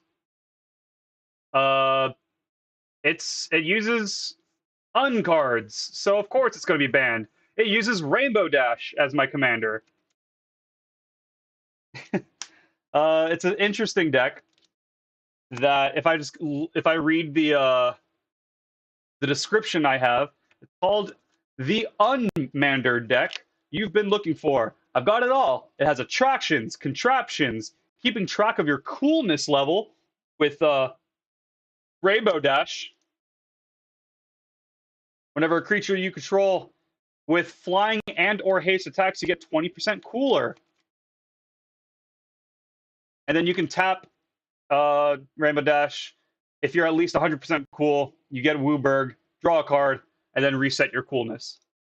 Keep track of your coolness, animate your library, make your phone a creature, day and night cycles, the gotcha mechanic, dungeon delving mechanic. You can build a secondary exile deck with the River Song Diary, which is over here. Build a secondary exile deck. I'm playing the One Ring. I said day and night cycles. It also has companion. It's a broken one, but it's yep. Horsemanship. It plays horsemanship. I said the gotcha mechanic. You're playing the entirely normal armchair, which is the card that's like you can sneak it onto the battlefield if no one sees it, or if someone does see it, that they can pay 0 to bounce it back to hand. But this just pays 2 to destroy a creature. I thought it was fun. Hithlane Rope, or Hithlane Rope. Moving cards around. Playing the test cards. Playing some test cards.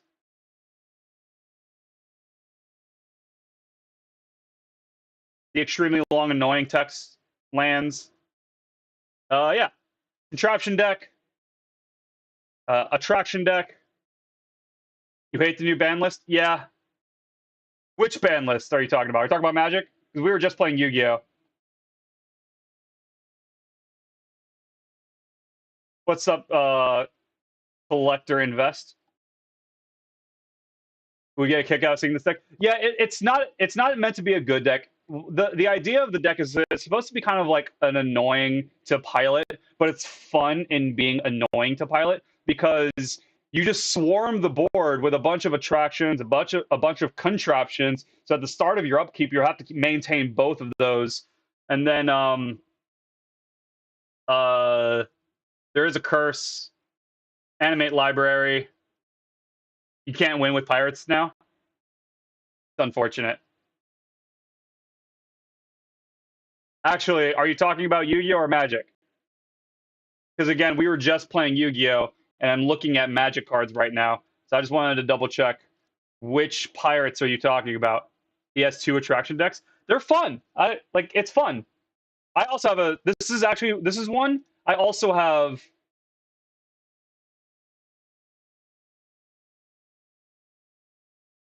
a Myra attraction deck because it's just broken. It's just a broken deck. Because you're able to put Time Warp Magic. Gotcha.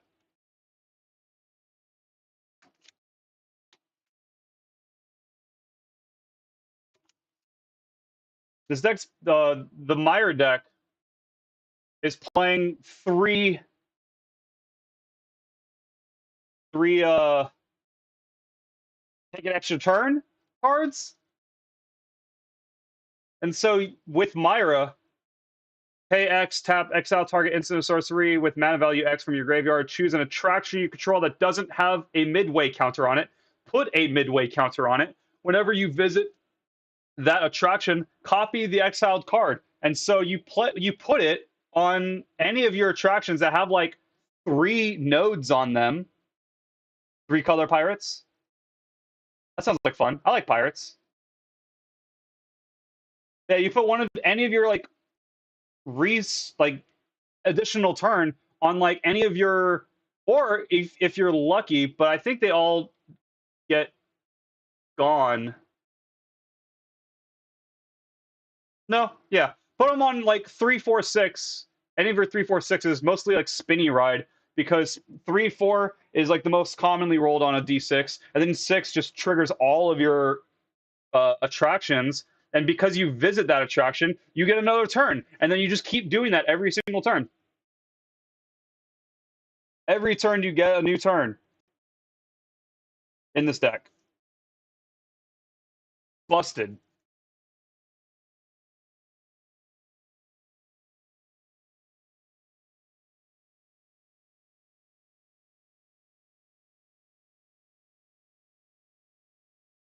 Three color pirates. Arr. Yeah, there's a bunch of draw cards and such, so you can just get to your time warp as soon as you can. And then obviously, because it's an attraction deck, you're playing your will, you're playing barbarian class, you're playing all the cards that make you roll more. But yeah, you just strap one of your time, preferably time warp or temporal manipulation. This is just a backup, and it's cheaper to play. But really, all you kind of just need to do is get into your discard pile. But you can also attach that to any of your other attractions. So if you put time warp on a 3, 4, 6, then all you need to do is put like temporal manipulation on like a 2, 5, 6. Do I have a 2, 5, 6? I don't think so. I think how I set up my attraction deck, you can do a 4, 5, 6. How I set up my attraction deck is right, because each attraction has the variations. Like foam weapons kiosk is a 4, 6, but there's a 2, 6, 3, 6, 4, 6, and 5, 6 variation. I know Dockside's banned. I made this deck like last year. I just haven't gotten around to editing any of my decks that have Dockside in it. But which is fine, because this deck doesn't need Dockside. It's just there.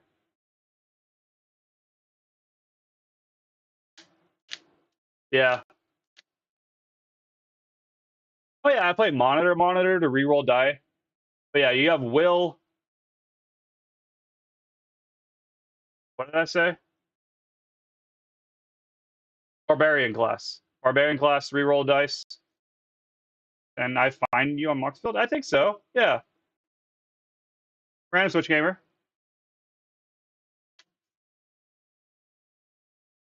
I should edit that too, because I'm no longer a streamer on Twitch anymore.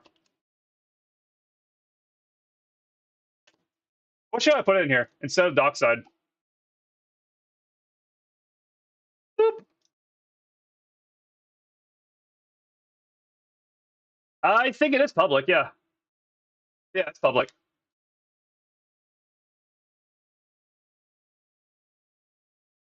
Yeah, the whole point is just just burn through your deck until you get a time warp, temporal manipulation, or stitch in time into the discard pile. And then, because remember, with Myra, every time you cast an instant or sorcery, you open an attraction, right? So the whole time you're opening attractions like crazy in this deck, because look at all of that. Then you time warp, start a new turn, and now it's in your discard. Going into your next turn, you pay the same cost to get time warp attached to an attraction, and then the following turn, you potentially have infinite turns until you win. You just go infinite.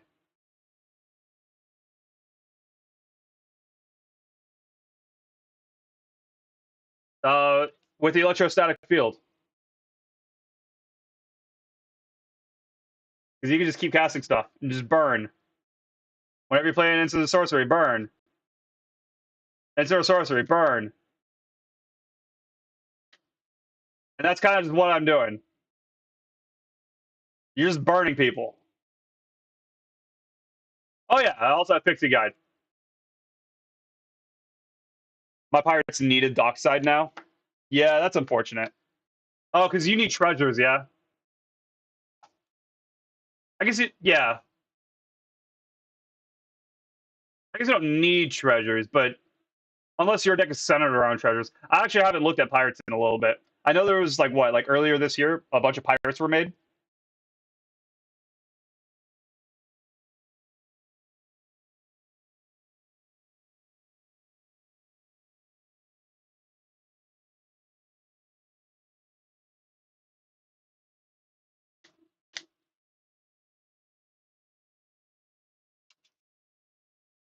You just follow me. Oh hey,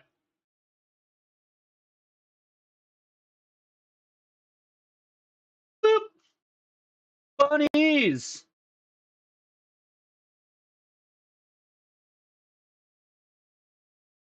Does this just make?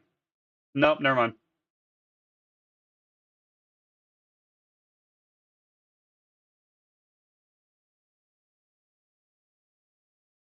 You do make rabbit tokens. Oh, the offspring stuff. This is like the new offspring stuff, or at least this guy is, and this one. This creature enters with X 1/1 counters on it. If X is 5 or more, draw a card when it enters. How often? I mean, +5/+5 and draw a card. But I mean, honestly though, you want to just. It's just attacking. Yeah, just making a ton of. Yeah. Just making a ton of tokens. Would create twice that many. And then I assume you have like all of the. Jesus! 21 instances.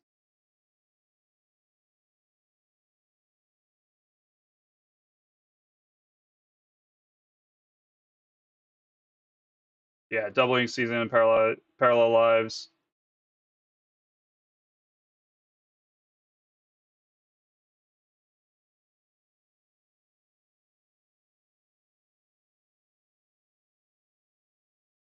Giving all of your rabbits vigilance.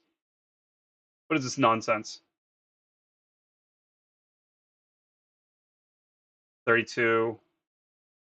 Carrot cake enters, and when you sacrifice it, create a 1/1 rabbit with and scry one, and then it's basically a food.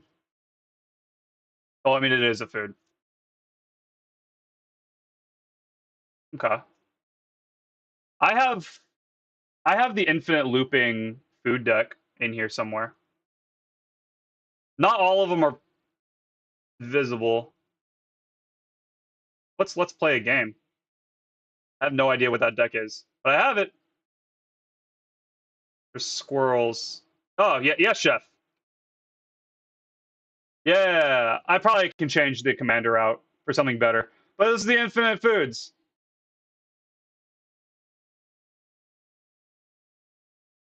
I'm surprised we still have Cauldron Familiar, and that Cauldron Familiar isn't banned in Commander, because you just kind of win with Cauldron Familiar, because you can sack it to do something. Like this one sacks a creature. That sacks a creature.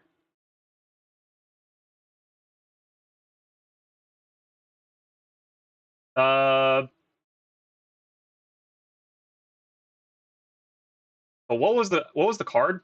Is it you? No.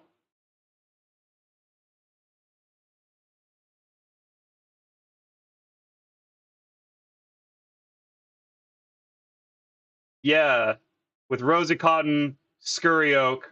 Whenever Scurry Oak gets a 1/1 counter. No. Hold on. What was it?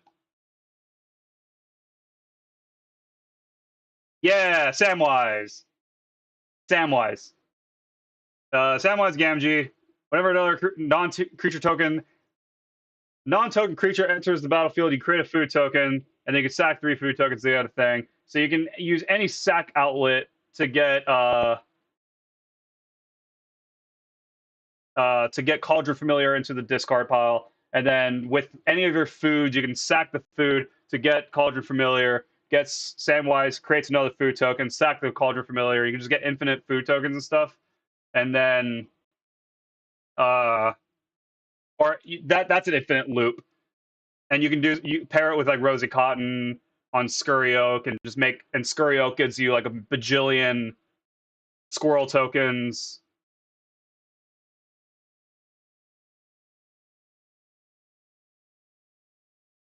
I forgot exactly all the combos in this deck. Again, it's been like a year or so since I've looked at this deck. So much has come out. Like the last time I looked at this deck, I think was during the Lord of the Rings, which was last year, I think, right? Like it's been a year.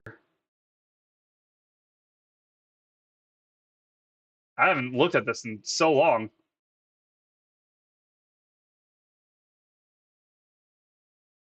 Shrine. 5-color shrines. It works. It's a fine deck. It does what it does. Animar. Everyone has an Animar deck. Mine is like artifact creature heavy. Like creatures you control cost 1 less, so you just sort of like you just play artifact creatures. Give them Riot or something with Rhythm of the Wild. Or Rising of the Day or something. Give all your creatures haste. They're all like tap mana rocks or draw.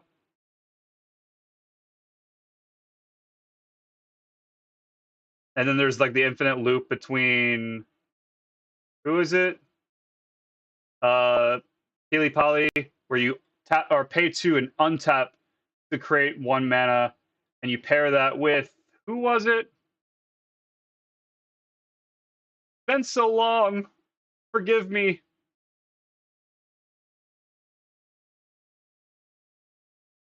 I thought I would recognize the image.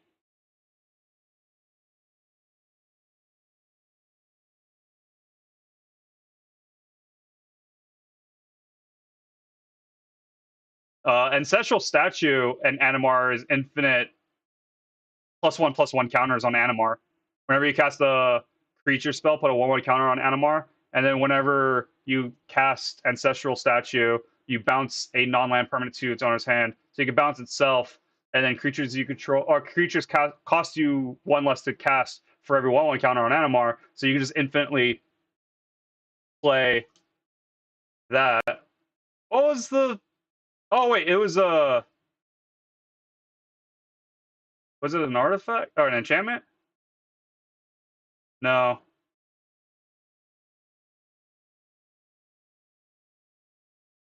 Does anyone remember the Pili Pali Infinite Lupus?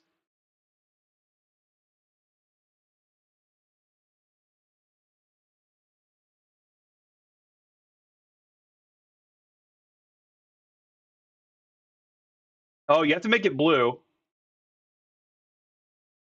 I think that's right. You have to make it blue. What was the loop?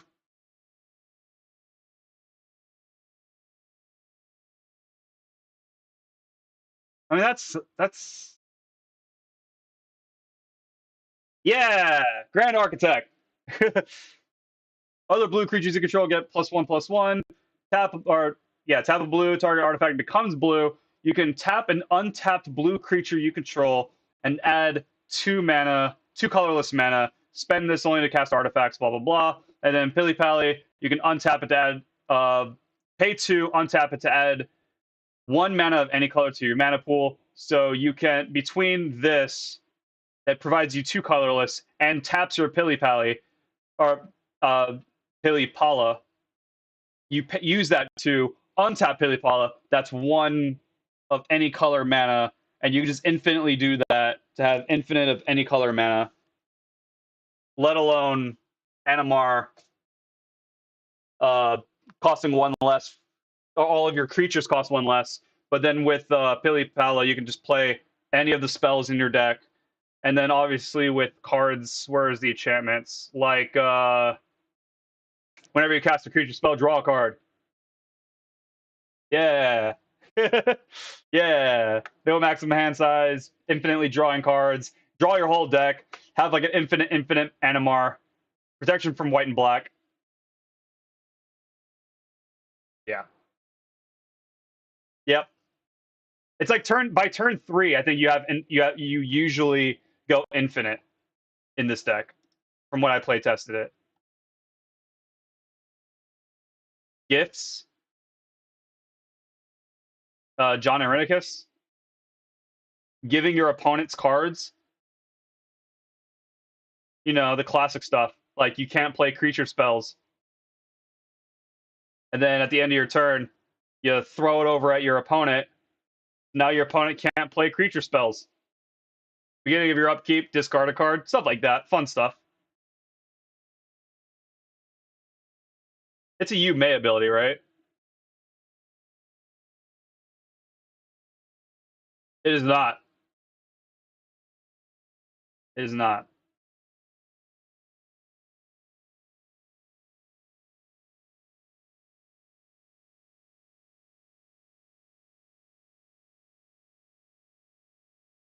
Phyrexian Soul Gorger. Cumulative upkeep, sacrifice a creature. And if I recall, they can't be sacked. This creature can't be sacrificed. So you just give your opponent that, and every upkeep they have to sack one of their creatures. It's dumb.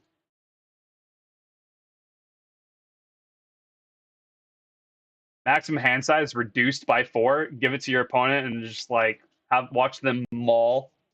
They can only have like a very small hand. Give this one and this one to your opponent, so that their maximum hand size reduced by 7 to the same person. Oh yeah, going back to the Rainbow Dash deck, that was like one of the other themes in that deck. Not only do you just play like a bunch of like attractions, contraptions, blah blah blah. But yeah, you're playing like Sakashima, so you can it comes into play as a copy of Rainbow Dash, without the legend rule. You have mobile clone, where you take a photo with your phone of any creature or permanent creature, and then the device is a token copy of the creature.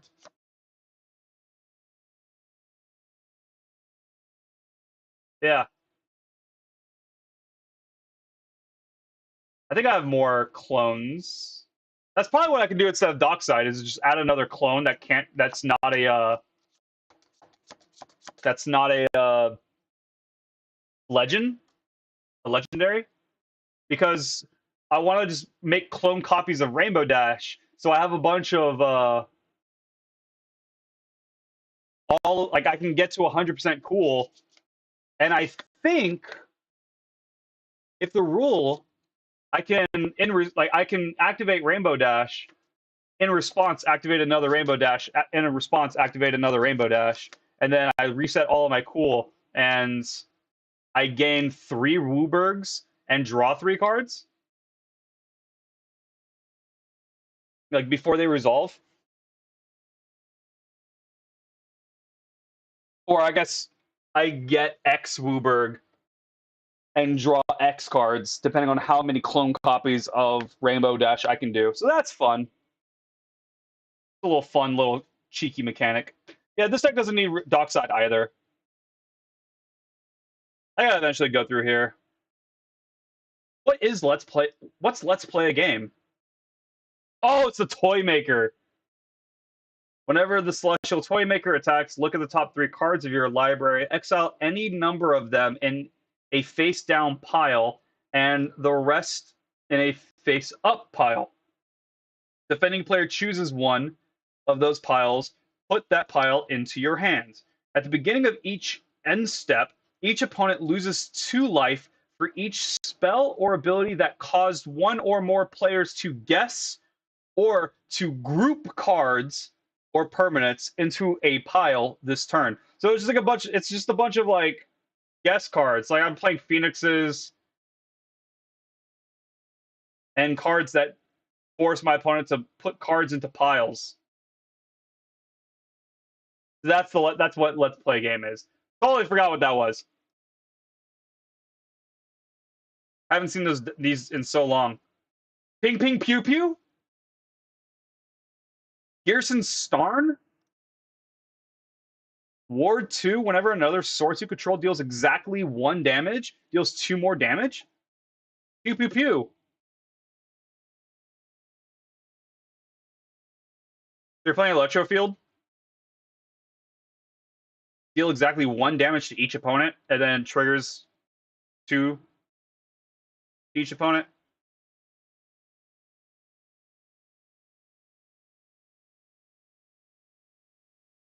Blazing Volley, pay 1, deal 1 damage to each opposing creature, and then does 2 more to each one. End the festivities. Do the same thing. So for 2 mana, you can deal. That's 6.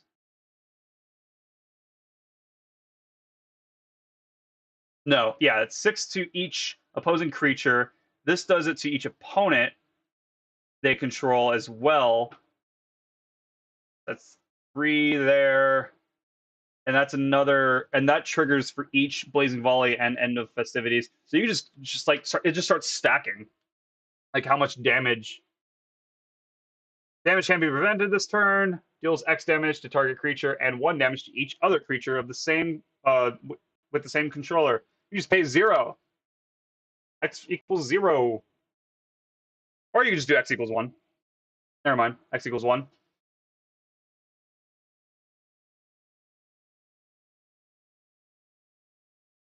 So all of your spells are relatively cheap in this deck. Yeah, I like Gearson Starn. That's a dope deck. Pew pew pew pew.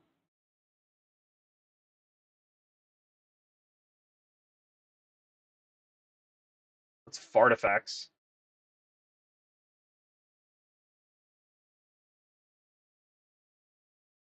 This is just an artifact heavy deck. It's not even an artifact heavy deck. I don't know what this deck is either.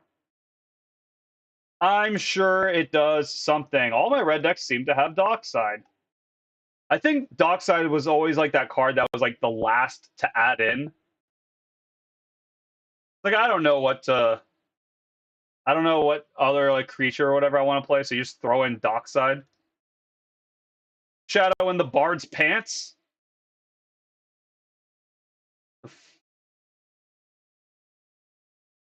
What is this deck? Shadow. Okay, so we're getting there. First creature spell you cast each turn costs 2 less. Whenever an opponent casts their first non-creature spell each turn, does 2 damage to that Bard. Legendary creature is just legendary.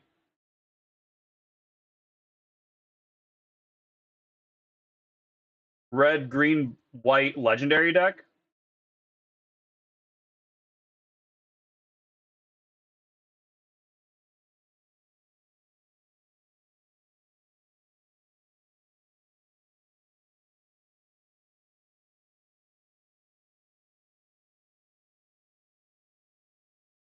Interesting. Maybe I saw like a combo somewhere with Shadow in the Warp.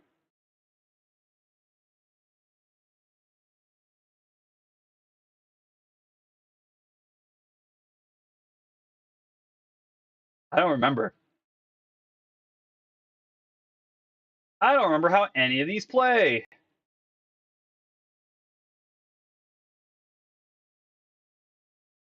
Oh, I have another Unmander.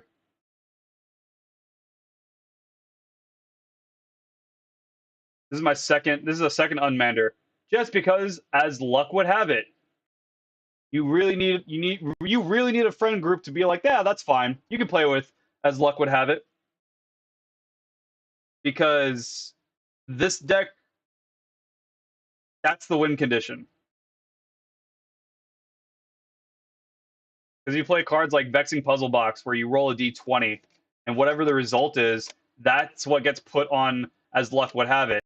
And then there is a ruling that it's each die. So whenever you roll a die, put a number put a number of luck counters on as luck would have it. Count both rolls if you re-roll a die. That's what it says on the card. So you're playing Barbarian class, you're playing Will, you're playing all of like the possible red-green cards that make you re-roll a die, or generic cards that make you re-roll a die, and you're playing all of the D20 rolls. Deck of many things. Vexing puzzle box. That's a D6. That's a D4. That's a D20. Component pouch. You just roll all the D20s that you want. Roll all the D20s you want. And just get all the counters on as luck would have it as soon as you can. So only play this onto the board once you're able to just go off. Journey to the Lost City also rolls a D20. Look at that. And then I'm playing the Space Family Goblinson. Gains trample as long as you've rolled at least 3 die. Whenever you roll a die, you put a 1/1 counter. Any die, put a 1/1 counter on it.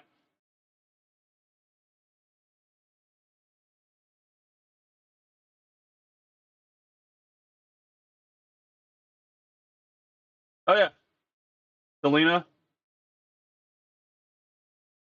Fun, fun, fun, fun. Boop. Going back to this, thank you very much to Despaira for sending me basically 2 copies of every card in the set, because this is an unopened, but this is 1 copy of every, and they sent me 2 of these. Thank you for sending me 2 of the Zygomorph starter deck.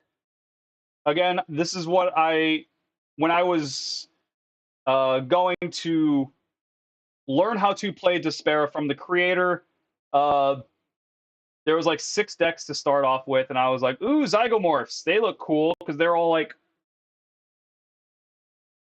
they're like all green and pink and such. I was like, ooh, these are really pretty. I'll play that. And then he was like, oh, it's like one of the hardest decks to play of all the starter decks. I was like, all right, well, we'll do it. We play card games around here. And I won. And so it was awesome that he sent me 2 starter decks of the deck that I won, of like my first played card deck. So that was super dope. And then thank you for the foil pack. Again, you didn't have to, of like the core like cards of the deck that I'm currently playing in the game on Tabletop Simulator, and like other Frost cards. That was really sweet of you. Yeah. So much Despaira. If you were here earlier to see the Despaira cards, and you like what you saw, or if you just want to check out Despaira, links in the description of this stream.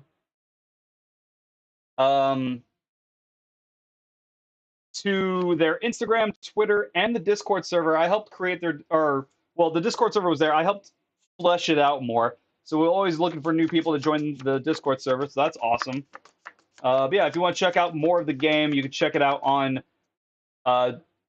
Instagram or Twitter. And there's links to the Tabletop Simulator mod, so you can download it as well and learn to play Despaira. Despaira.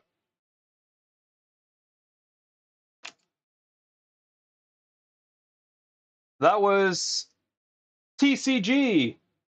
I want to do a thing where I'm streaming Thursdays and Tuesdays card games. I want to showcase card games on Tuesdays and Thursdays. TCG, right? Instead of trading card game, it's Tuesday or Thursday card games. Yeah, unboxed Despaira, and we played a little bit of Yu-Gi-Oh! I haven't played Yu-Gi-Oh! In so long. Maybe we got to look at some Magic cards. I haven't looked at these decks in like a year.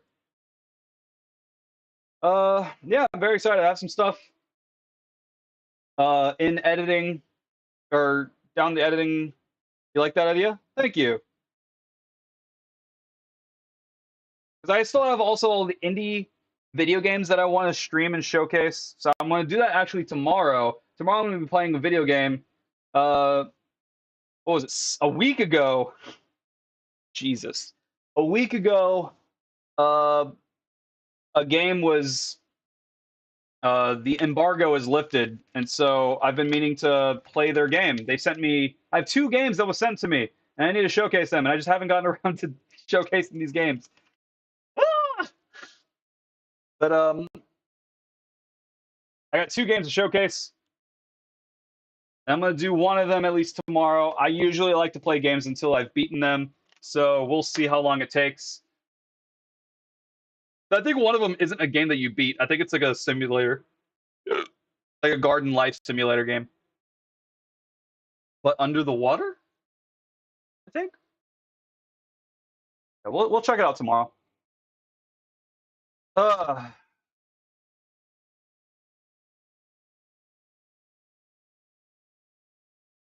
my shelf in the back is getting filled up. Let me move the camera over here. Oh, is it over here? Thank you. And stay. Thank you. Look at that. My shelf is getting filled up. I love it. Over here, Future Card Buddy Fight. That was like one of the first. Not one of the first. Sorry, that's a lie. That was like the first major competitive game. Because I was playing competitive in like some of the other ones, like Versus. Where the hell's my finger? Versus System. Dragon Ball Z in the background. Not Dragon Ball Super. Dragon Ball Z. In the background over here. I played competitive in all of those, and the buddy fight was the first where I was like, I'm gonna be dead serious about competitively playing buddy fight, and I was top 8. Arguably, my friends and the card shop that I called locals, they called me the best buddy fight player in Hawaii when I was living in Hawaii. There was our rival card shop. They had their best player, but our guys said I was the best player, and obviously it could have just been bias, but I believed in it. I still have a lot of my decks from Future Card Buddy Fight. This deck right here is the deck that made me quit the game. I was going to continue playing, but then the overpoweredness that this deck was, I saw the power creep, and I was like, I can't. Like, there was a deck, like, there was like an aggro stall deck where there's a deck called 100 demons that the big boss monster, whose name I can't remember, had 2 halves of a card that sat in your center position. And if it were to die, you mill yourself 5 cards. So you had to get over that just to win.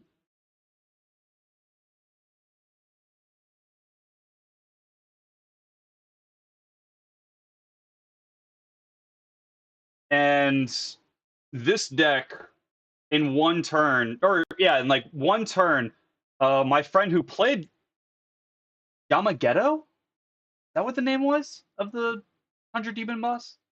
Yamageto? That sounds right. That's a random thing to throw out to not be right. My friend was playing the Yamageto deck, and when I was playing this, because he hasn't seen this yet, because a lot of my friends stopped playing after they moved very far away, and I just absolutely crushed him in like 2 turns. And he even had Yamageto in the center in this deck, just absolutely crushed it. And I was like, well, deck's OP. Deck's broken. I don't know if I like the game anymore. Because before it was like, yeah, there's like obviously favorite decks, but any deck could beat any deck. There are some decks that will just never win. But this deck was the deck that made me lose. We have the Versus System. I have 2 decks for Versus System. I have a deck that has 0 team affiliations. That's this deck right here, unaffiliated. And then I have a deck that has like 12 affiliations, so it's like so many affiliations. Not all of them, because Versus System has like 80 team affiliations. No joke. Because you're looking at your Spider Friends, your Avengers, your X-Men, Fantastic Four, your Sinister Syndicates, and your Prime Lords, and Marvel Knights, Defenders, and like so many. That's just Marvel. And there's also DC. There's Hellboy, and that's two affiliations in Hellboy. Dragon Ball Z. When Panini, the company that makes sports trading cards, decided to bring back the Dragon Ball Z card game, my friends and I picked it up. Got Krillin. I played Krillin Black. We all picked a personality, and we only made decks in that personality. So I chose Black because it was a little like hand control. And I saw Krillin, who was also hand control. It was all about making my opponent just have 0 cards in hand, while I just had a 5 cards in hand a lot of the time. And so you just sit there, win. You just win because your opponent you make them discard their whole hand, and force them to watch you play the game. So that was like my first tournament winning deck, was Krillin Black. And then in a later set, I got Android 18, so I have husband and waifu. And then I won a tournament with this. This is also Android 18 Black, because again, our friends drafted kind of personalities, color personalities, and so I was stuck with Black, so that was all I played. But they played completely different. This was like super control. This was super aggro. I never really played aggro decks all too much, although this deck is a beatdown deck. Oh my god, where's my hand? Woo! Mojo, the unaffiliated deck, and the scroll deck that I have, both of them are actually beatdown decks. But yeah, this is a aggro deck. It's all about gaining rage or rage. Anger? Do you read on the card? You say the word? No. You have like multiple like levels to your personality character, and so Android 18, like they all had like basically 4. I think only like Brawly had like 5 or something, or maybe Frieza had a 5.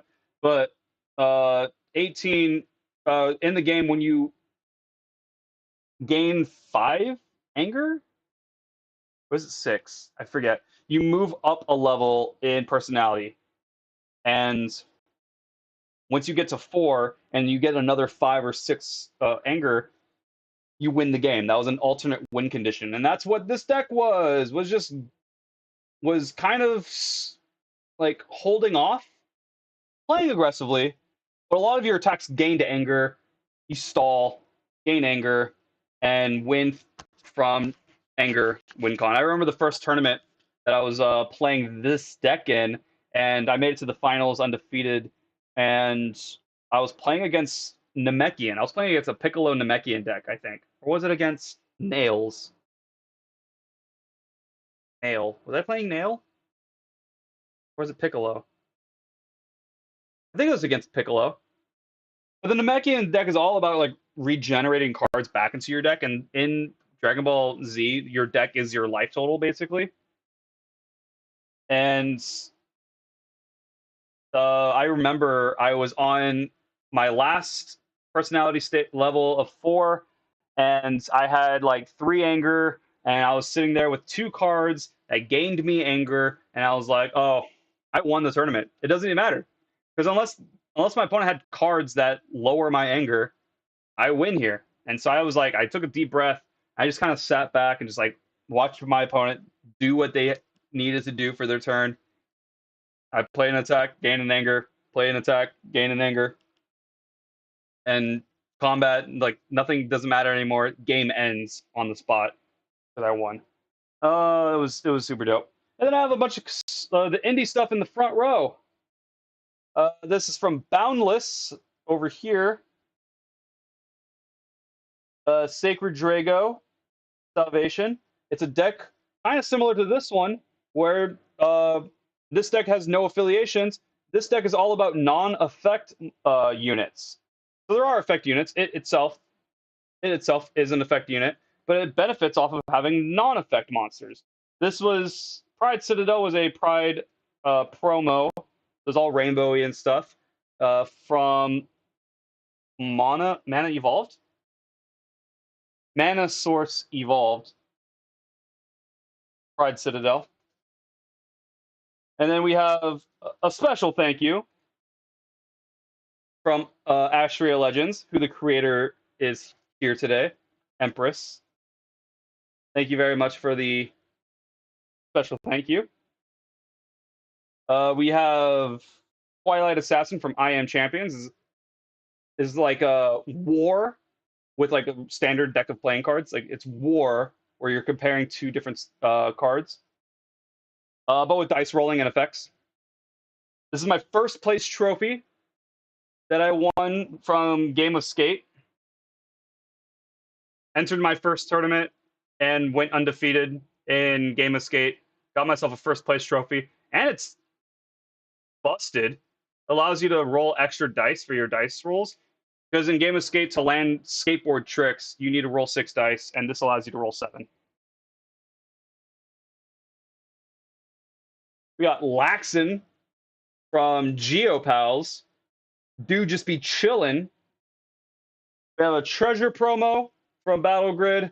We got my buddy from Backrooms, Flamingo, Egris Feathergeist.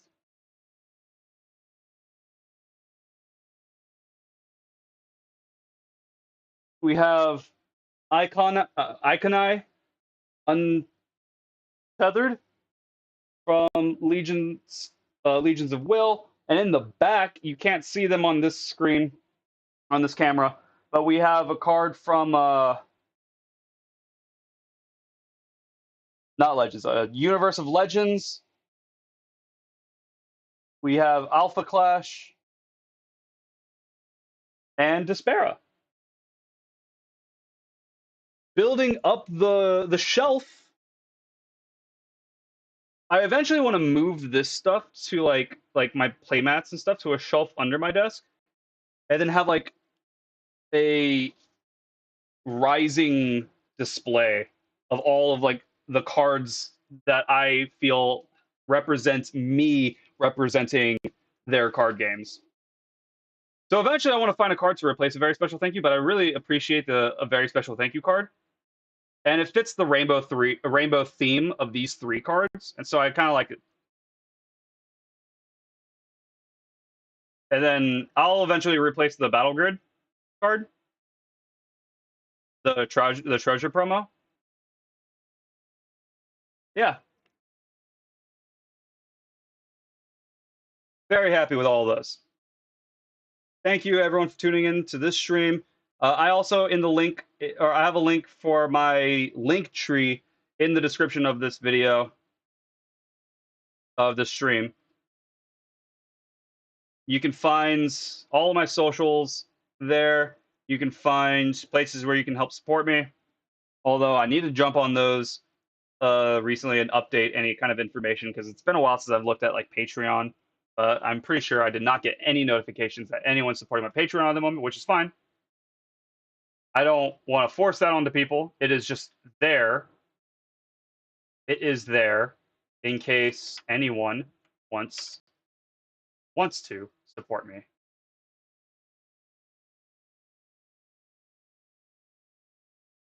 I'm going to go to it right now because I totally...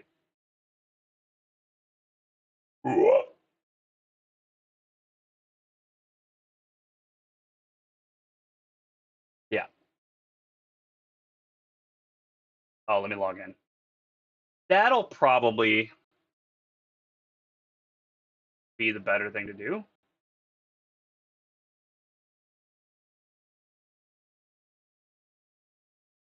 Boom. Yeah. Yeah, I need to be on this more. Anyway, thank you everybody for tuning in. I hope you enjoyed the Despaira showcase. Thank you, camera. You actually did what I wanted this time. I hope you all enjoyed the Despaira showcase earlier in the stream. I hope you guys enjoyed some of the Yu-Gi-Oh games. what did we play? Like 5 games, I think, and we won 3 of them. I'll take it. Did we win 3? I think we won 3 of them. I'll take it. I have to look at some Magic cards I haven't looked at in like a year. I don't really play Magic anymore. I keep up with it. I keep my finger on the pulse. Like I watch Card Market and some other YouTubers in Magic. I've been like getting into more of like the indie TCG stuff. I keep track of Pokemon. I still play Pokemon card game and video game. Pocket's coming out next month. I know some people have already VPN'd to New Zealand to get the early, the soft launch today, but I'm not doing that. I'm just gonna wait. I'm just gonna wait. Gonna wait till next month.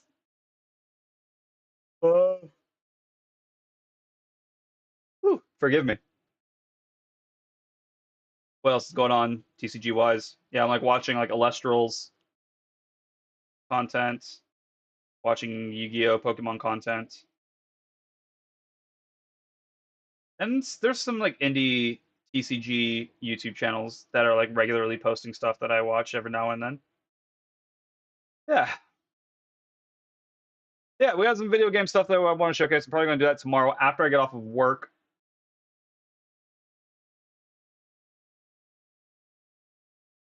Loodle nuts? Again, it's like a random phrase that I feel like that can't be wrong. I think it's called Loodle nuts.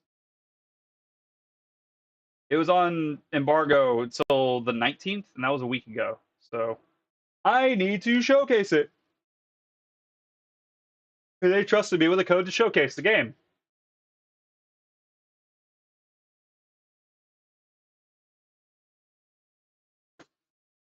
All right, for realsies, you all have a wonderful, wonderful rest of your day, night, wherever you are. You're going to work. I'm sorry to hear it, and I'm joking. Appreciate every single one of you for stopping by. And I can't wait to play more games. Showcase more games for you guys. Indie contents. All of the indies. See you guys in the next stream. Peace.